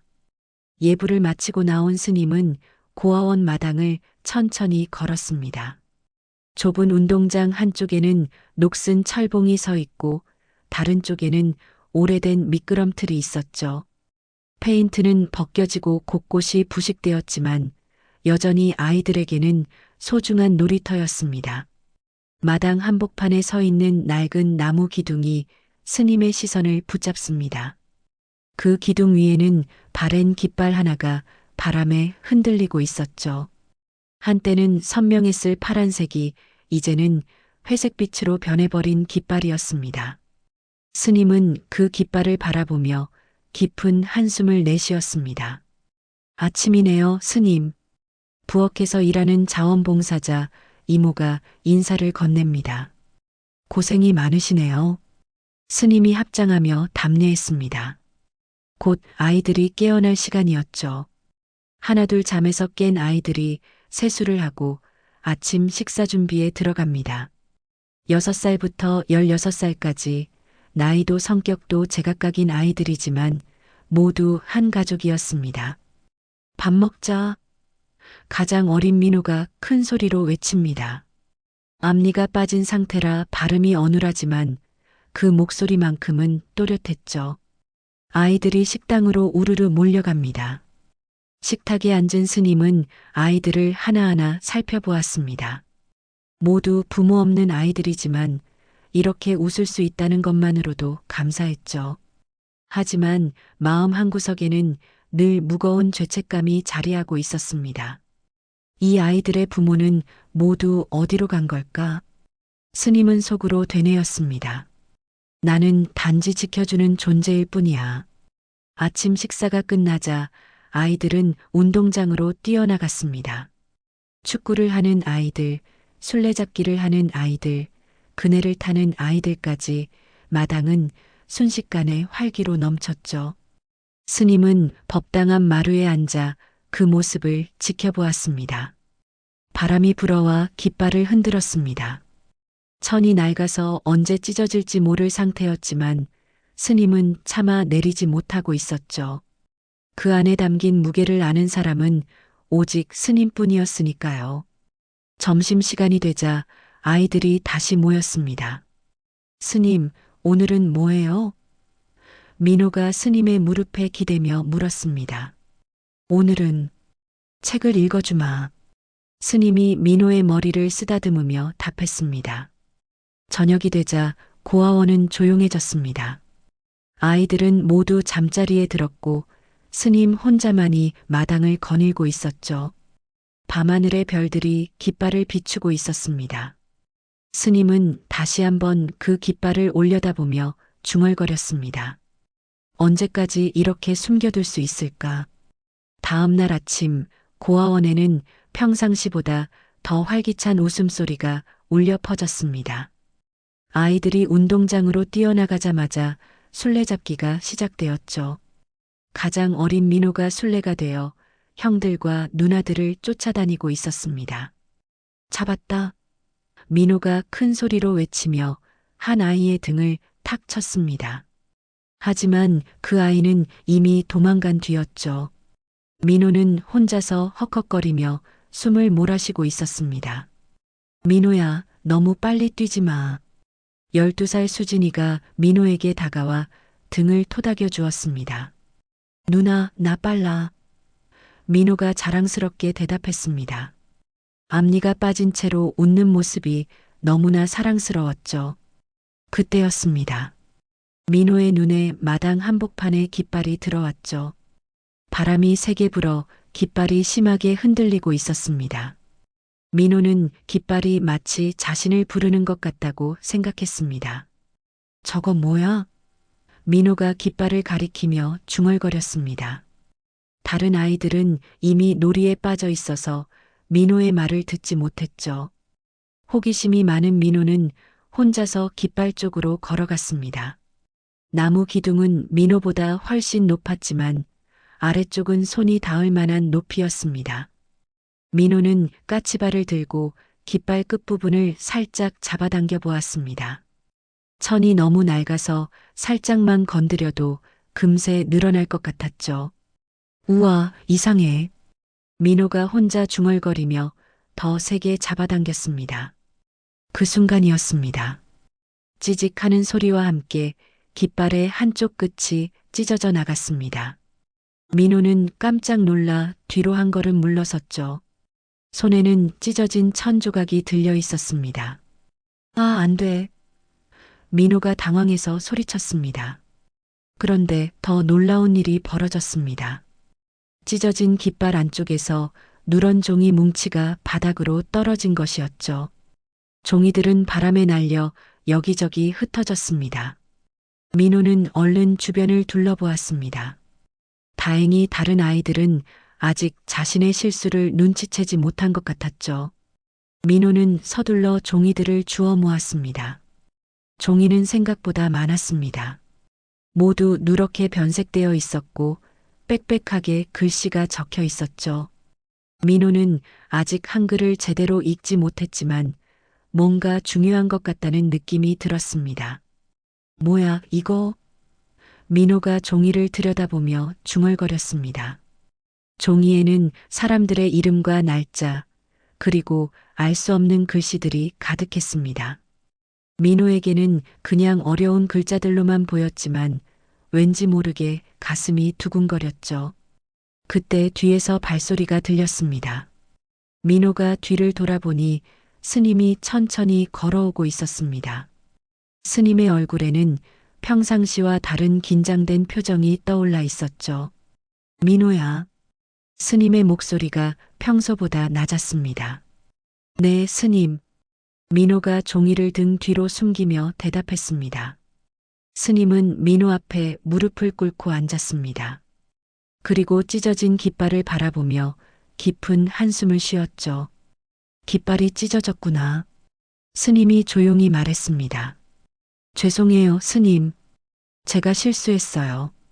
민호가 고개를 숙이며 말했습니다. 스님은 민호의 어깨에 손을 올리고 부드럽게 말했습니다. 괜찮다. 워낙 낡은 깃발이었으니까. 그때 스님의 시선이 민호의 등 뒤로 향했습니다. 종이 한 장이 민호의 발밑에서 바람에 날리고 있었던 것이죠. 스님의 얼굴이 순간 굳어졌습니다. 민호야. 스님의 목소리에 떨림이 섞였습니다. 혹시 깃발 안에서 뭔가 나오지 않았니? 민호는 스님의 변한 목소리 톤을 느꼈습니다. 평상시 따뜻하던 스님의 목소리가 갑자기 차갑게 느껴졌죠. 민호는 무서워졌습니다. 아, 아니요. 민호가 거짓말을 했습니다. 스님은 민호의 눈을 똑바로 바라보았습니다. 그 눈빛이 평소와 달리 흔들리고 있었죠. 스님도 뭔가 숨기고 있다는 것을 민호는 본능적으로 느꼈습니다. 바람이 다시 불어와 민호의 발밑 종이를 더 멀리 날려보냈습니다. 스님이 급하게 일어나서 그 종이를 쫓아갔죠. 스님이 종이를 집어든 순간 민호는 스님의 손이 떨리고 있다는 것을 보았습니다. 종이를 본 스님의 얼굴은 창백해졌습니다. 그리고 민호를 다시 바라보며 간절한 목소리로 물었죠. 민호야, 정말로. 이걸 내가 본 거냐? 민호는 더 이상 거짓말을 할 수 없었습니다. 등 뒤에 숨겨둔 종이들이 무겁게 느껴졌죠. 스님의 떨리는 음성과 창백한 얼굴을 보니 이 종이들이 정말 중요한 것 같았습니다. 네, 봤어요. 민호가 작은 목소리로 대답했습니다. 스님은 눈을 감고 깊게 숨을 들이마셨습니다. 오랫동안 감춰두었던 비밀이 드러나는 순간이었죠. 스님과 민호 사이에 무거운 침묵이 흘렀습니다. 운동장 한쪽에서는 여전히 아이들의 웃음소리가 들려왔지만 둘 사이의 공기는 얼어붙은 듯 했죠. 스님은 손에 든 종이를 바라보며 깊은 고민에 빠져 있었습니다. 민호야, 스님이 조심스럽게 입을 열었습니다. 다른 종이도 있니? 민호는 망설였습니다. 스님의 표정이 너무 심각해서 더 큰 잘못을 한 것 같았죠. 하지만 거짓말을 계속할 수는 없었습니다. 네, 있어요. 민호가 등 뒤에서 종이 뭉치를 꺼내며 말했습니다. 스님의 얼굴이 더욱 굳어졌습니다. 그 종이들을 보는 스님의 눈에는 두려움과 슬픔이 동시에 떠올라 있었죠. 이걸 다른 아이들한테는 보여주지 마라. 스님이 간절하게 말했습니다. 약속하겠니? 하지만 이미 늦었습니다. 멀리서 뛰어노던 수진이가 민호 쪽으로 달려오고 있었거든요. 수진이 뒤로는 다른 아이들도 따라오고 있었습니다. 민호야, 뭐 하고 있어? 수진이가 숨을 헐떡이며 물었습니다. 민호는 당황해서 종이를 꼭 쥐고 있었습니다. 스님은 급하게 일어나서 아이들을 막으려 했지만 호기심 많은 아이들의 눈길을 피할 수는 없었죠. 뭐야, 그거? 10살 진우가 민호 손에 든 종이를 발견했습니다. 아무것도 아니야. 민호가 소리쳤지만 이미 아이들의 관심을 끌어버렸습니다. 수진이가 민호에게 다가왔습니다. 보여줘, 민호야. 뭔데 그렇게 숨겨? 안 돼. 민호가 종이를 가슴에 꼭 안으며 뒤로 물러섰습니다. 그 모습을 본 아이들은 더욱 궁금해했죠. 뭔가 특별한 것이 틀림없다고 생각했습니다. 아이들아, 스님이 엄한 목소리로 말했습니다. 각자 할 일이나 하거라. 하지만 아이들은 쉽게 물러나지 않았습니다. 평소 온화하던 스님의 갑작스러운 변화가 오히려 더 의심스러웠거든요. 그때 바람이 세게 불어와 민호 손에서 종이 한 장이 빠져나갔습니다. 종이는 바닥에 떨어졌고 수진이가 재빨리 주워들었죠. 이거 뭐야? 수진이가 종이를 펼쳐보며 중얼거렸습니다. 종이에는 빽빽하게 이름들이 적혀 있었습니다. 수진이는 한글을 읽을 수 있었기 때문에 그 내용을 파악할 수 있었죠. 여기 이름이 있어. 수진이가 놀라며 외쳤습니다. 김민수, 박영희, 이정호. 와, 진짜 많다. 다른 아이들이 우르르 몰려들었습니다. 스님은 급하게 종이를 빼앗으려 했지만 아이들은 이미 흩어져서 종이를 돌려보고 있었습니다. 우리 이름도 있나? 진우가 궁금해하며 물었습니다. 찾아보자. 수진이가 신나게 말했습니다.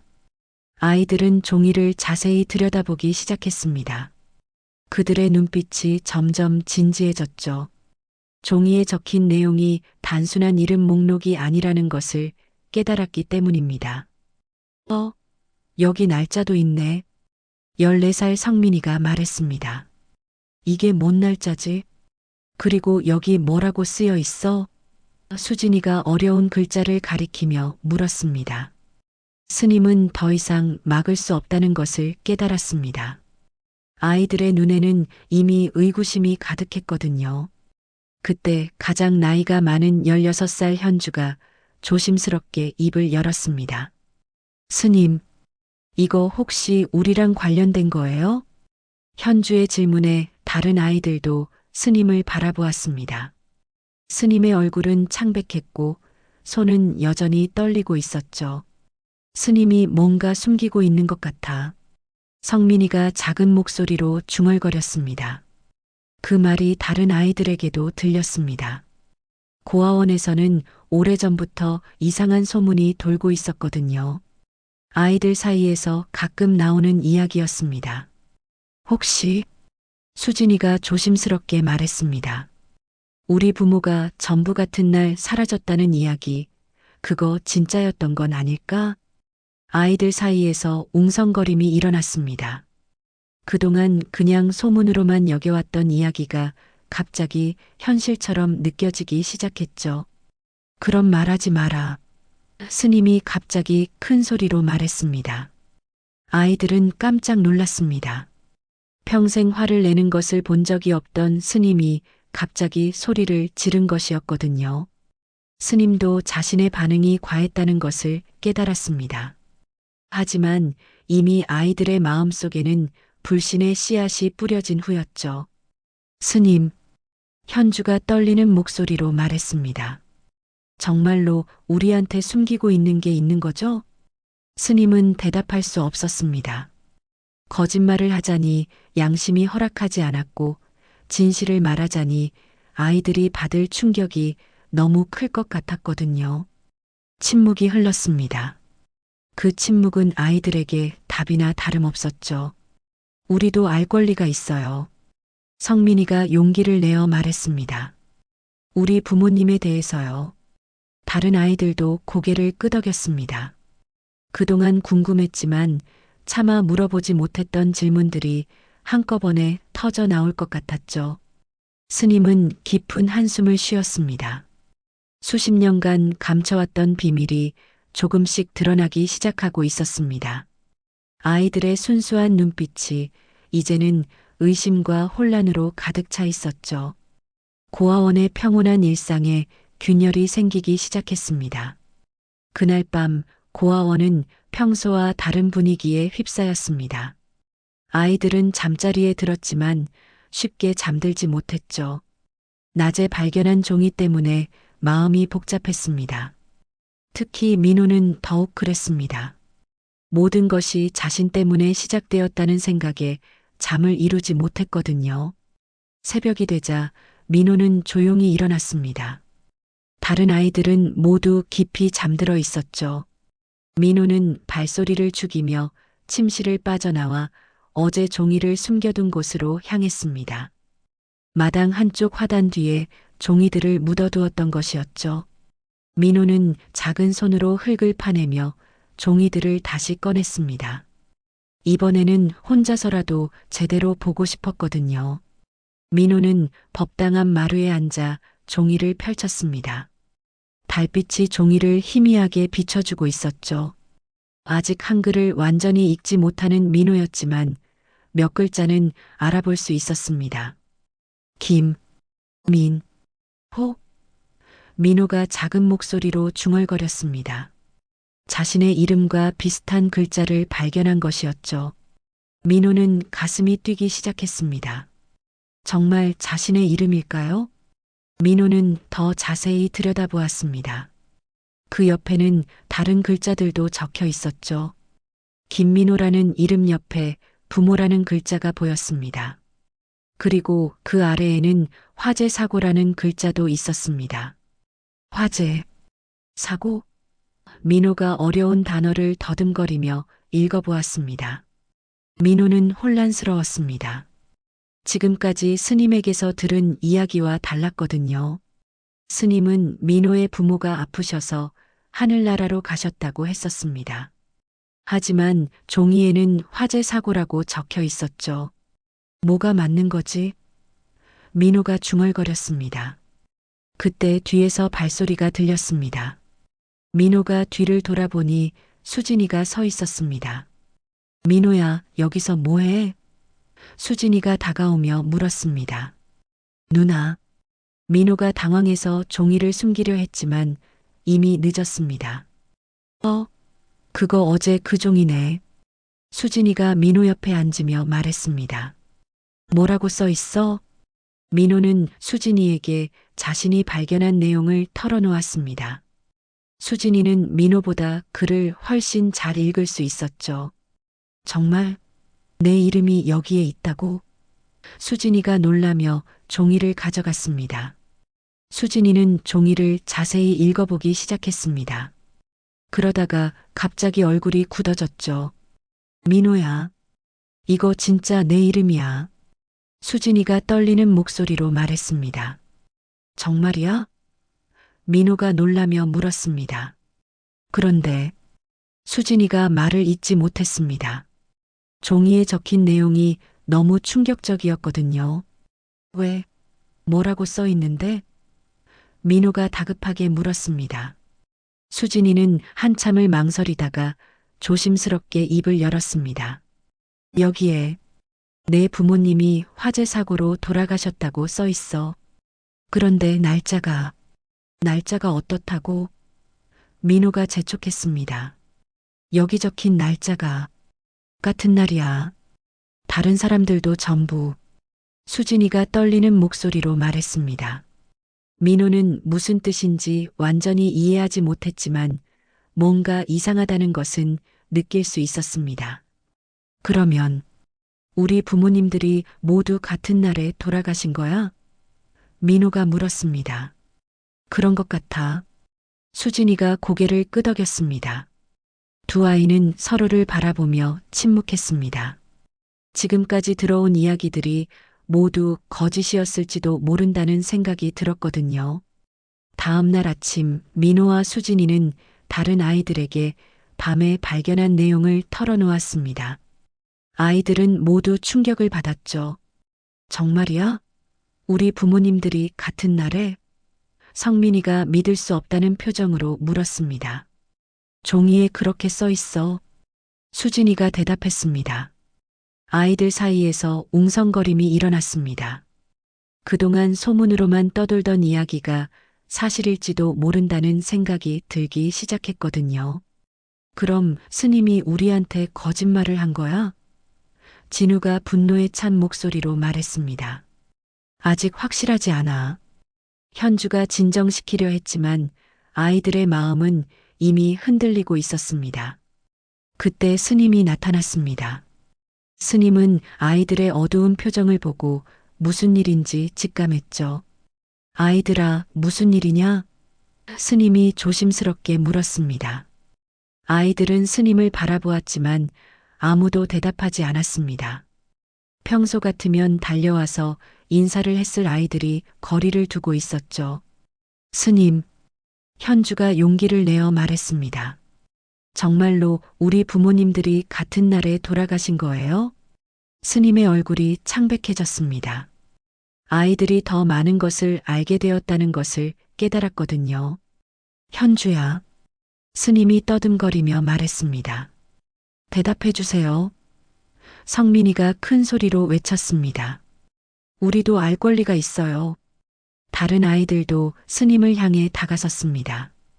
평소 존경하고 따르던 스님이었지만 지금은 뭔가 숨기고 있는 사람으로밖에 보이지 않았죠. 스님은 아이들의 시선을 견디기 어려웠습니다. 수십 년간 지켜온 비밀이 조금씩 무너져가고 있었거든요. 아이들아, 스님이 간신히 입을 열었습니다. 지금은 때가 아니다. 언제가 때예요? 민호가 눈물을 글썽이며 물었습니다. 우리는 언제까지 기다려야 해요? 스님은 대답할 수 없었습니다. 아이들의 원망 섞인 눈빛이 가슴을 찌르는 것 같았죠. 고아원의 평화로운 일상은 이미 깨져버린 후였습니다. 그날 밤 고아원은 무거운 침묵에 잠겨 있었습니다. 아이들은 일찍 잠자리에 들었지만 대부분 잠들지 못하고 뒤척이고 있었죠. 스님 역시 법당에서 밤새 기도를 올리고 있었습니다. 마음의 평정을 찾으려 했지만 쉽지 않았습니다. 자정이 넘어서였습니다. 고아원 앞마당에 낯선 그림자들이 나타났죠. 3명의 남자가 조용히 담장을 넘어 들어오고 있었습니다. 그들의 움직임은 익숙했고 발소리도 거의 나지 않았습니다. 법당에서 기도하던 스님이 미세한 소리를 들었습니다. 평소 같으면 놓쳤을 작은 소리였지만 오늘 밤은 신경이 곤두서 있었거든요. 스님은 조심스럽게 법당 문을 열고 밖을 내다보았습니다. 달빛 아래 3개의 그림자가 마당을 가로지르고 있었습니다. 스님의 가슴이 철렁 내려앉았죠. 이런 일이 벌어질 것을 예상하고 있었지만 막상 현실이 되니 두려움이 몰려왔습니다. 누구냐? 스님이 큰 소리로 외쳤습니다. 그림자들이 멈춰 섰습니다. 그리고 천천히 스님 쪽으로 다가오기 시작했죠. 앞장선 남자는 키가 크고 건장했습니다. 얼굴에는 깊은 흉터가 있었고 눈빛이 차갑게 빛났습니다. 오랜만이네, 원장. 남자가 비웃음을 띤 목소리로 말했습니다. 스님은 그 목소리를 알고 있었습니다. 수십 년 전 악몽 같은 그날 밤에 들었던 목소리였거든요. 강씨, 스님이 떨리는 목소리로 중얼거렸습니다. 맞아. 기억하고 있구만. 강씨라 불린 남자가 스님에게 더 가까이 다가왔습니다. 그 명단 말이야. 아직 가지고 있지? 스님의 얼굴이 더욱 창백해졌습니다. 이미 아이들이 발견한 후였지만 이들에게 그 사실을 말할 수는 없었죠. 무슨 명단 말이냐? 스님이 애써 침착함을 유지하려 했습니다. 시침이 떼지 마. 강 씨가 위협적인 목소리로 말했습니다. 그 깃발 안에 숨겨둔 거 알고 있어. 우리가 그냥 내버려둔 줄 알았나? 스님은 뒤로 한 걸음 물러섰습니다. 이들이 지금까지 자신을 감시하고 있었다는 사실을 깨달았거든요. 그 명단이 세상에 공개되면 어떻게 될지 알고 있지? 강 씨가 계속 압박했습니다. 그때 그 사건 다 덮어야 했던 이유도 알고 있고 스님의 마음속에 그날 밤의 기억이 되살아났습니다. 수많은 사람들이 희생당했던 그 끔찍한 밤. 진실을 덮으려는 사람들과 맞서던 절망적인 순간들이 머릿속을 스쳐갔죠. 그때 고아원 건물 뒤편에서 작은 그림자가 움직였습니다. 민호였죠. 화장실에 가려고 일어났다가 밖에 소음을 들은 것이었습니다. 민호는 호기심에 창문 쪽으로 다가갔습니다. 창문 너머로 보이는 광경에 민호는 숨을 죽였습니다. 스님이 낯선 남자들에게 둘러싸여 있었거든요. 그 남자들의 표정은 무섭고 위협적이었습니다. 그 명단 내놔. 강 씨가 손을 내밀었습니다. 더 이상 시간 끌지 마. 안 된다. 스님이 단호하게 고개를 저었습니다. 그건 할 수 없어. 강 씨의 얼굴이 일그러졌습니다.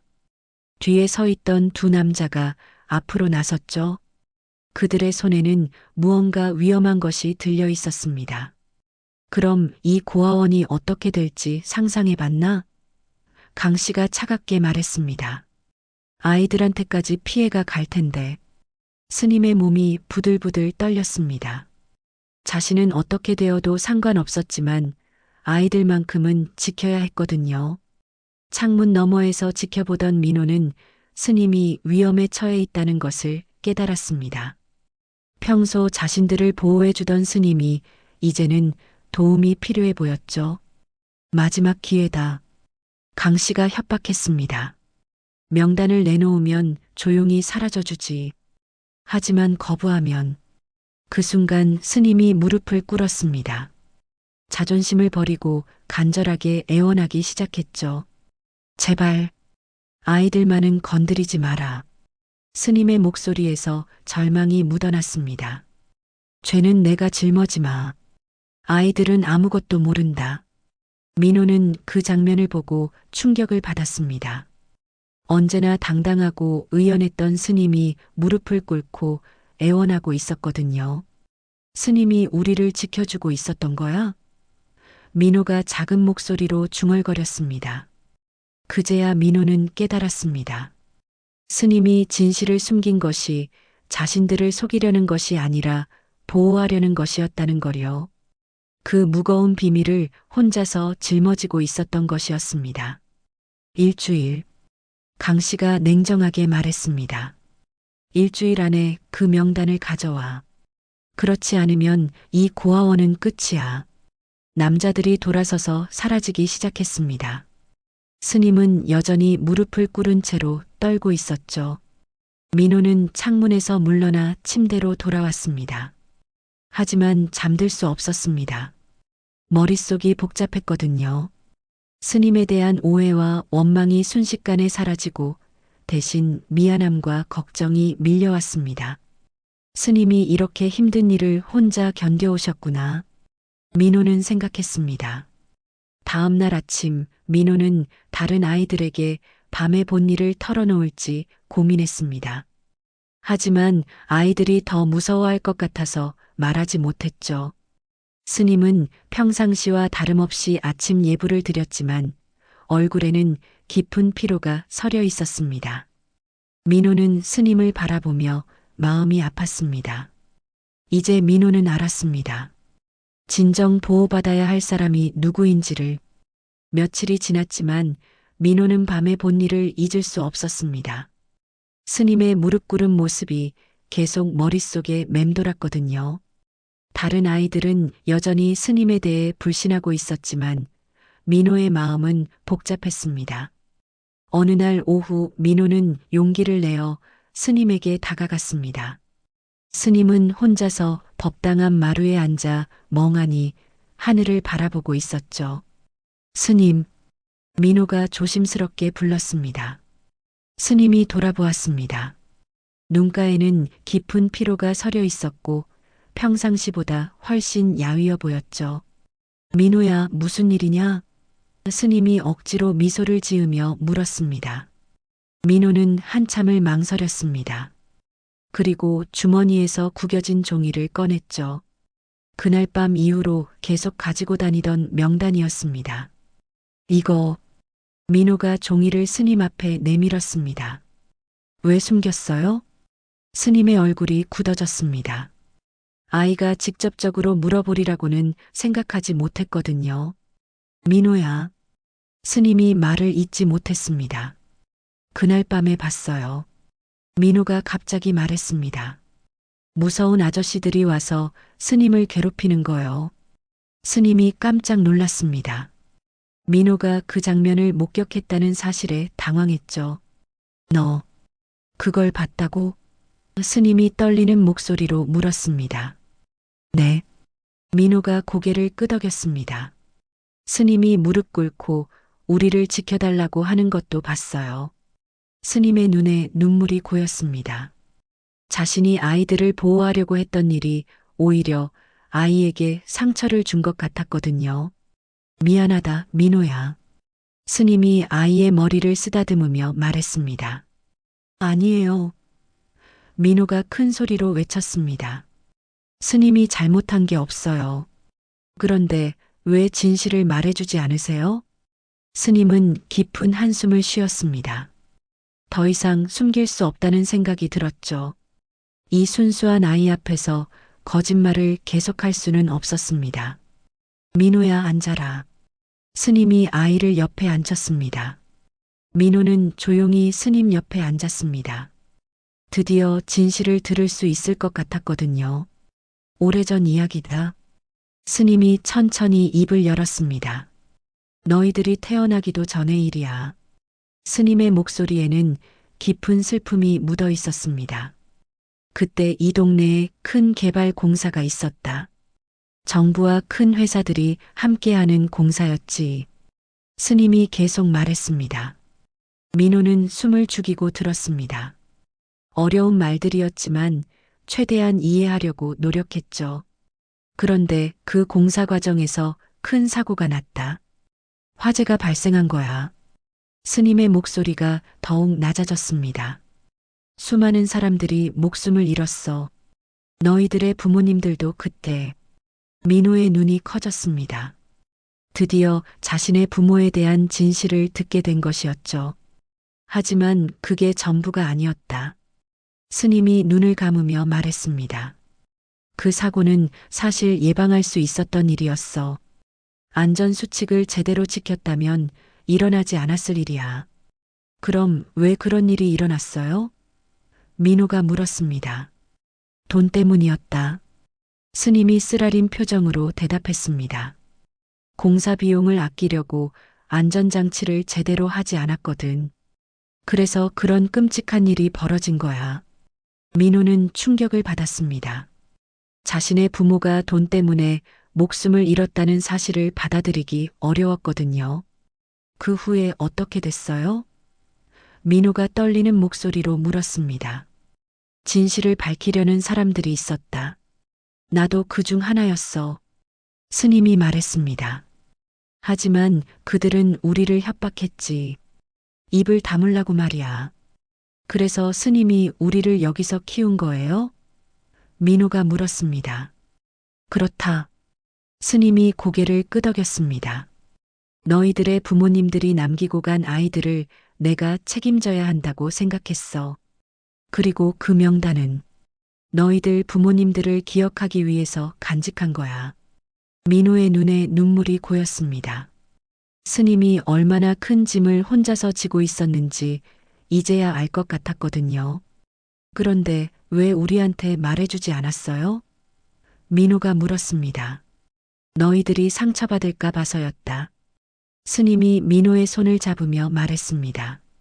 어린 마음에 그런 끔찍한 진실을 알면 얼마나 힘들까 싶어서 말이야. 민호는 스님의 마음을 이해할 것 같았습니다. 하지만 동시에 화가 나기도 했죠. 하지만 우리도 알 권리가 있어요. 민호가 소리쳤습니다. 우리 부모님 이야기잖아요. 스님은 민호의 말에 깊이 공감했습니다. 아이의 말이 옳았거든요. 그래, 내 말이 맞다. 스님이 인정했습니다. 이제는 너희들도 알아야겠구나. 우리 부모님들이 어떻게 돌아가셨는지 말이야. 민호는 스님을 똑바로 바라보았습니다. 이제 더 이상 어린아이가 아니었죠. 진실을 마주할 준비가 되어 있었습니다. 그럼 이제 다른 형들, 누나들한테도 말해주세요. 민호가 말했습니다. 모두가 알아야 해요. 스님은 고개를 끄덕였습니다. 더 이상 혼자서 이 무거운 비밀을 짊어질 필요가 없다는 생각이 들었거든요. 그런데 스님, 민호가 다시 물었습니다. 그 나쁜 아저씨들이 또 와서 우리를 해치면 어떻게 해요? 스님의 얼굴에 결연한 표정이 떠올랐습니다. 이제는 더 이상 숨지 않기로 마음먹었거든요. 그럴 때야말로 진실을 세상에 알려야 한다. 스님이 단호하게 말했습니다. 민호는 스님의 변화를 느꼈습니다. 이제 함께 싸울 준비가 되어 있다는 것을 알았죠. 그날 저녁 스님은 모든 아이들을 식당에 모았습니다. 아이들은 여전히 어색한 표정으로 앉아 있었죠. 지난 며칠간의 갈등이 완전히 해소되지 않았기 때문이었습니다. 아이들아, 스님이 무거운 목소리로 입을 열었습니다. 너희들에게 할 말이 있다. 아이들은 긴장한 표정으로 스님을 바라보았습니다. 현주가 대표로 물었죠. 무슨 말씀이세요, 스님? 너희들의 부모님에 대한 진실을 말해주겠다. 스님이 명단을 테이블 위에 올려놓으며 말했습니다.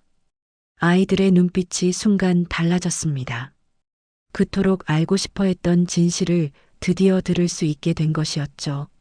스님은 천천히 그날 밤의 이야기를 시작했습니다. 개발 공사로 인한 화재 사고, 안전 수칙을 무시한 회사들, 그리고 진실을 덮으려는 세력들의 협박까지. 아이들은 숨을 죽이고 들었습니다. 그래서 내가 너희들을 이곳에서 키우게 된 거다. 스님이 마지막 말을 마쳤습니다. 너희들의 부모님은 억울하게 목숨을 잃으셨다. 식당은 깊은 침묵에 잠겼습니다. 아이들은 충격을 받았지만 동시에 마음 한구석에서는 안도감도 느꼈죠. 드디어 진실을 알게 되었으니까요. 스님, 수진이가 떨리는 목소리로 물었습니다. 그럼 우리가 어떻게 해야 하나요? 스님은 잠시 고민했습니다. 그리고 결연한 표정으로 대답했죠. 이제는 세상에 알려야 한다.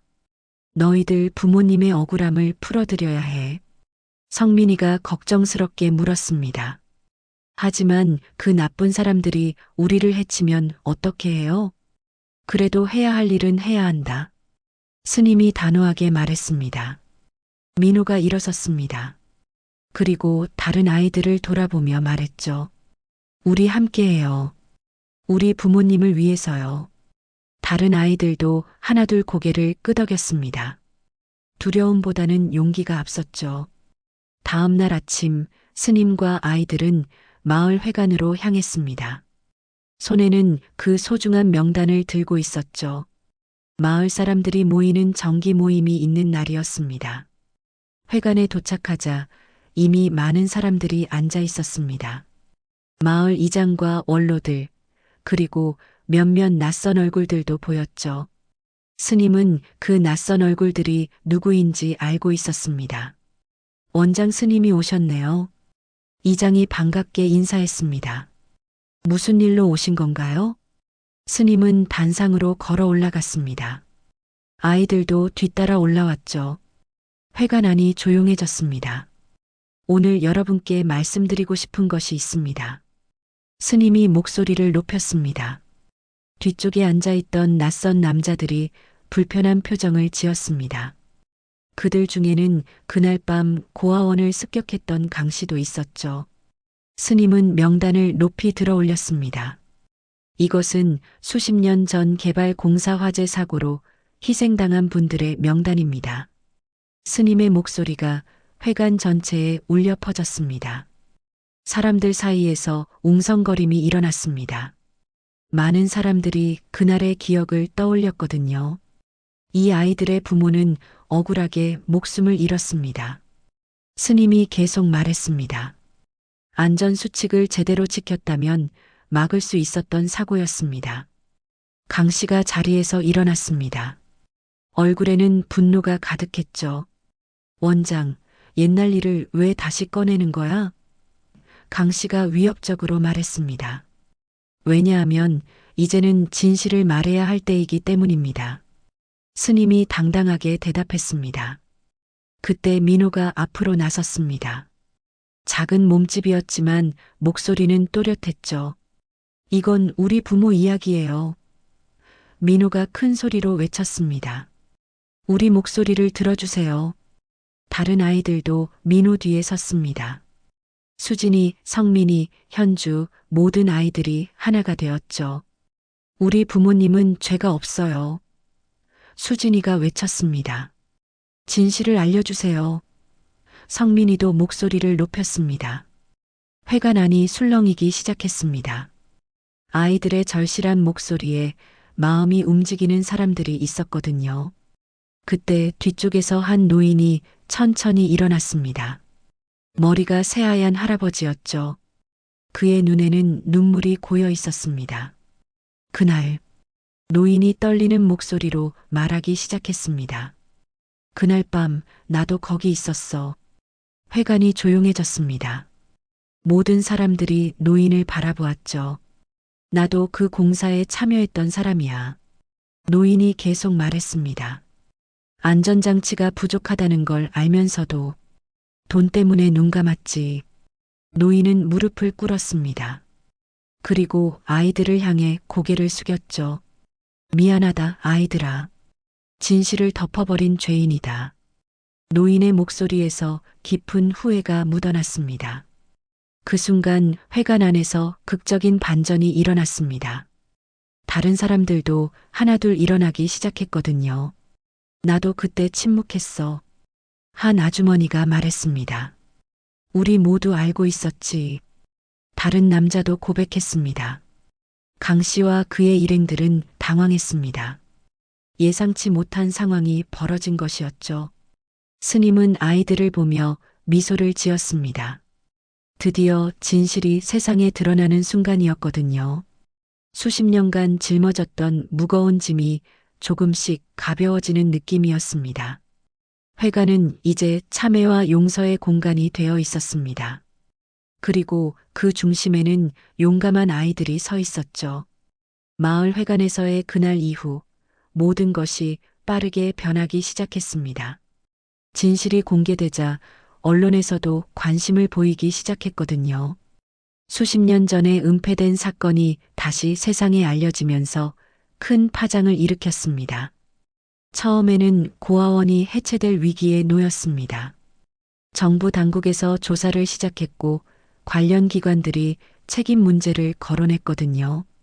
스님과 아이들은 불안한 나날을 보내야 했습니다. 스님, 우리 정말 헤어져야 하는 거예요? 민호가 걱정스럽게 물었습니다. 걱정하지 마라. 스님이 아이의 머리를 쓰다듬으며 말했습니다. 진실을 말한 것을 후회하지는 않는다. 하지만 예상과 달리 좋은 일들이 연이어 일어났습니다. 마을 사람들이 고아원을 지키기 위해 나섰거든요. 그날 회관에서 참회했던 사람들이 앞장섰습니다. 우리가 이 아이들을 도와야 합니다. 그날 무릎을 꿇었던 백발의 노인이 말했습니다. 이것은 우리의 속죄이기도 해요. 마을 사람들은 성금을 모으기 시작했습니다. 고아원을 새롭게 단장하고 아이들이 더 좋은 환경에서 자랄 수 있도록 도우려 했죠. 전국 각지에서도 후원의 손길이 이어졌습니다. 뉴스를 본 사람들이 감동을 받아 도움을 주기 시작한 것이었습니다. 편지와 선물들이 매일같이 도착했죠. 와, 또 택배가 왔다. 진우가 신나게 외쳤습니다. 아이들은 이제 더 이상 버려진 존재가 아니었습니다. 부모의 역사를 잇는 소중한 아이들이 된 것이었죠.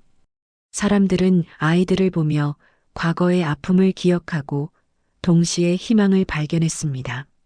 몇 달이 지나자 고아원은 완전히 새로운 모습이 되었습니다. 낡은 건물은 깨끗하게 단장되었고 운동장에는 새로운 놀이기구들이 설치되었습니다. 무엇보다 아이들의 표정이 밝아졌죠. 어느 날 스님은 마당 한복판에 서서 새로운 깃발을 올리고 있었습니다. 이번에는 아이들도 함께 참여했죠. 스님, 이 깃발은 뭘 의미해요? 수진이가 물었습니다. 이제 이 깃발은 부끄러운 과거가 아니라 너희의 새로운 시작을 알리는 깃발이다. 스님이 따뜻한 목소리로 답했습니다. 새 깃발은 밝은 파란색이었습니다. 그리고 그 위에는 희망을 상징하는 흰 비둘기가 그려져 있었죠. 바람에 펄럭이는 깃발을 보며 아이들은 환하게 웃었습니다. 민호는 깃발을 올려다보며 중얼거렸습니다. 이제 우리도 당당하게 살 수 있겠다. 그날 저녁 스님은 아이들과 함께 특별한 시간을 가졌습니다. 부모님들을 기리는 작은 추모식이었죠. 오늘은 너희들의 부모님을 기억하는 날이다. 스님이 말했습니다. 아이들은 각자 준비한 편지를 읽었습니다. 하늘나라에 계신 부모님께 드리는 편지였죠. 엄마, 아빠. 민호가 떨리는 목소리로 읽기 시작했습니다. 이제 진실을 알게 되었어요. 엄마, 아빠가 억울하게 돌아가신 걸 알았어요. 민호의 목소리에 눈물이 섞였습니다. 하지만 슬프지만은 않아요. 왜냐하면 스님이 저를 잘 키워주셨거든요. 그리고 이제 많은 사람들이 우리를 도와주고 있어요. 다른 아이들도 하나씩 편지를 읽었습니다. 각자의 마음을 담은 진솔한 이야기들이었죠. 우리가 엄마 아빠의 자랑스러운 아이가 될게요. 수진이가 마지막으로 말했습니다. 편지를 다 읽고 나자 스님이 일어섰습니다. 너희들의 부모님은 분명히 자랑스러워 하실 거다. 스님이 아이들을 바라보며 말했습니다. 이렇게 용감하고 착한 아이들로 자란 것을 말이야. 그날 밤 민호는 창가에 서서 밤하늘을 올려다보았습니다. 별들이 반짝이고 있었죠. 민호는 그 별들이 하늘나라에 계신 부모님 같다고 생각했습니다. 엄마, 아빠. 민호가 작은 목소리로 중얼거렸습니다. 저 잘 살게요. 스님이랑 형들, 누나들이랑 함께 행복하게 살게요. 바람이 불어와 새 깃발을 흔들었습니다. 민호는 그것이 부모님의 대답인 것 같다고 생각했죠. 다음 날 아침 고아원은 다시 활기찬 웃음소리로 가득 찼습니다. 아이들은 새로운 놀이기구에서 신나게 놀았고 스님은 그 모습을 흐뭇하게 지켜보았죠. 스님 감사합니다. 현주가 스님에게 다가와 말했습니다. 무엇을 고맙다고 하느냐? 스님이 물었습니다. 우리를 지켜주셔서요. 그리고 진실을 말해주셔서요. 현주가 진심으로 말했습니다. 스님은 현주의 어깨에 손을 올리며 미소를 지었습니다. 나야말로 고맙다. 너희들이 이렇게 씩씩하게 자라줘서 말이야. 멀리서 민호의 웃음소리가 들렸습니다. 새로운 친구들과 함께 축구를 하며 신나게 뛰어다니고 있었죠. 앞니가 새로 나기 시작해서 웃는 모습이 더욱 사랑스러웠습니다. 고아원 위로 새 깃발이 바람에 펄럭이고 있었습니다. 이제 그 깃발은 과거의 아픔을 담고 있는 것이 아니라 미래의 희망을 상징하고 있었죠. 스님은 깊이 숨을 들이마셨습니다. 수십 년간 짊어졌던 무거운 짐을 내려놓은 기분이었습니다. 이제는 아이들과 함께 새로운 내일을 꿈꿀 수 있었거든요. 해가 저물어 가고 있었지만 고아원에는 따뜻한 빛이 가득했습니다. 진실의 힘으로 되찾은 평화로운 일상이었죠.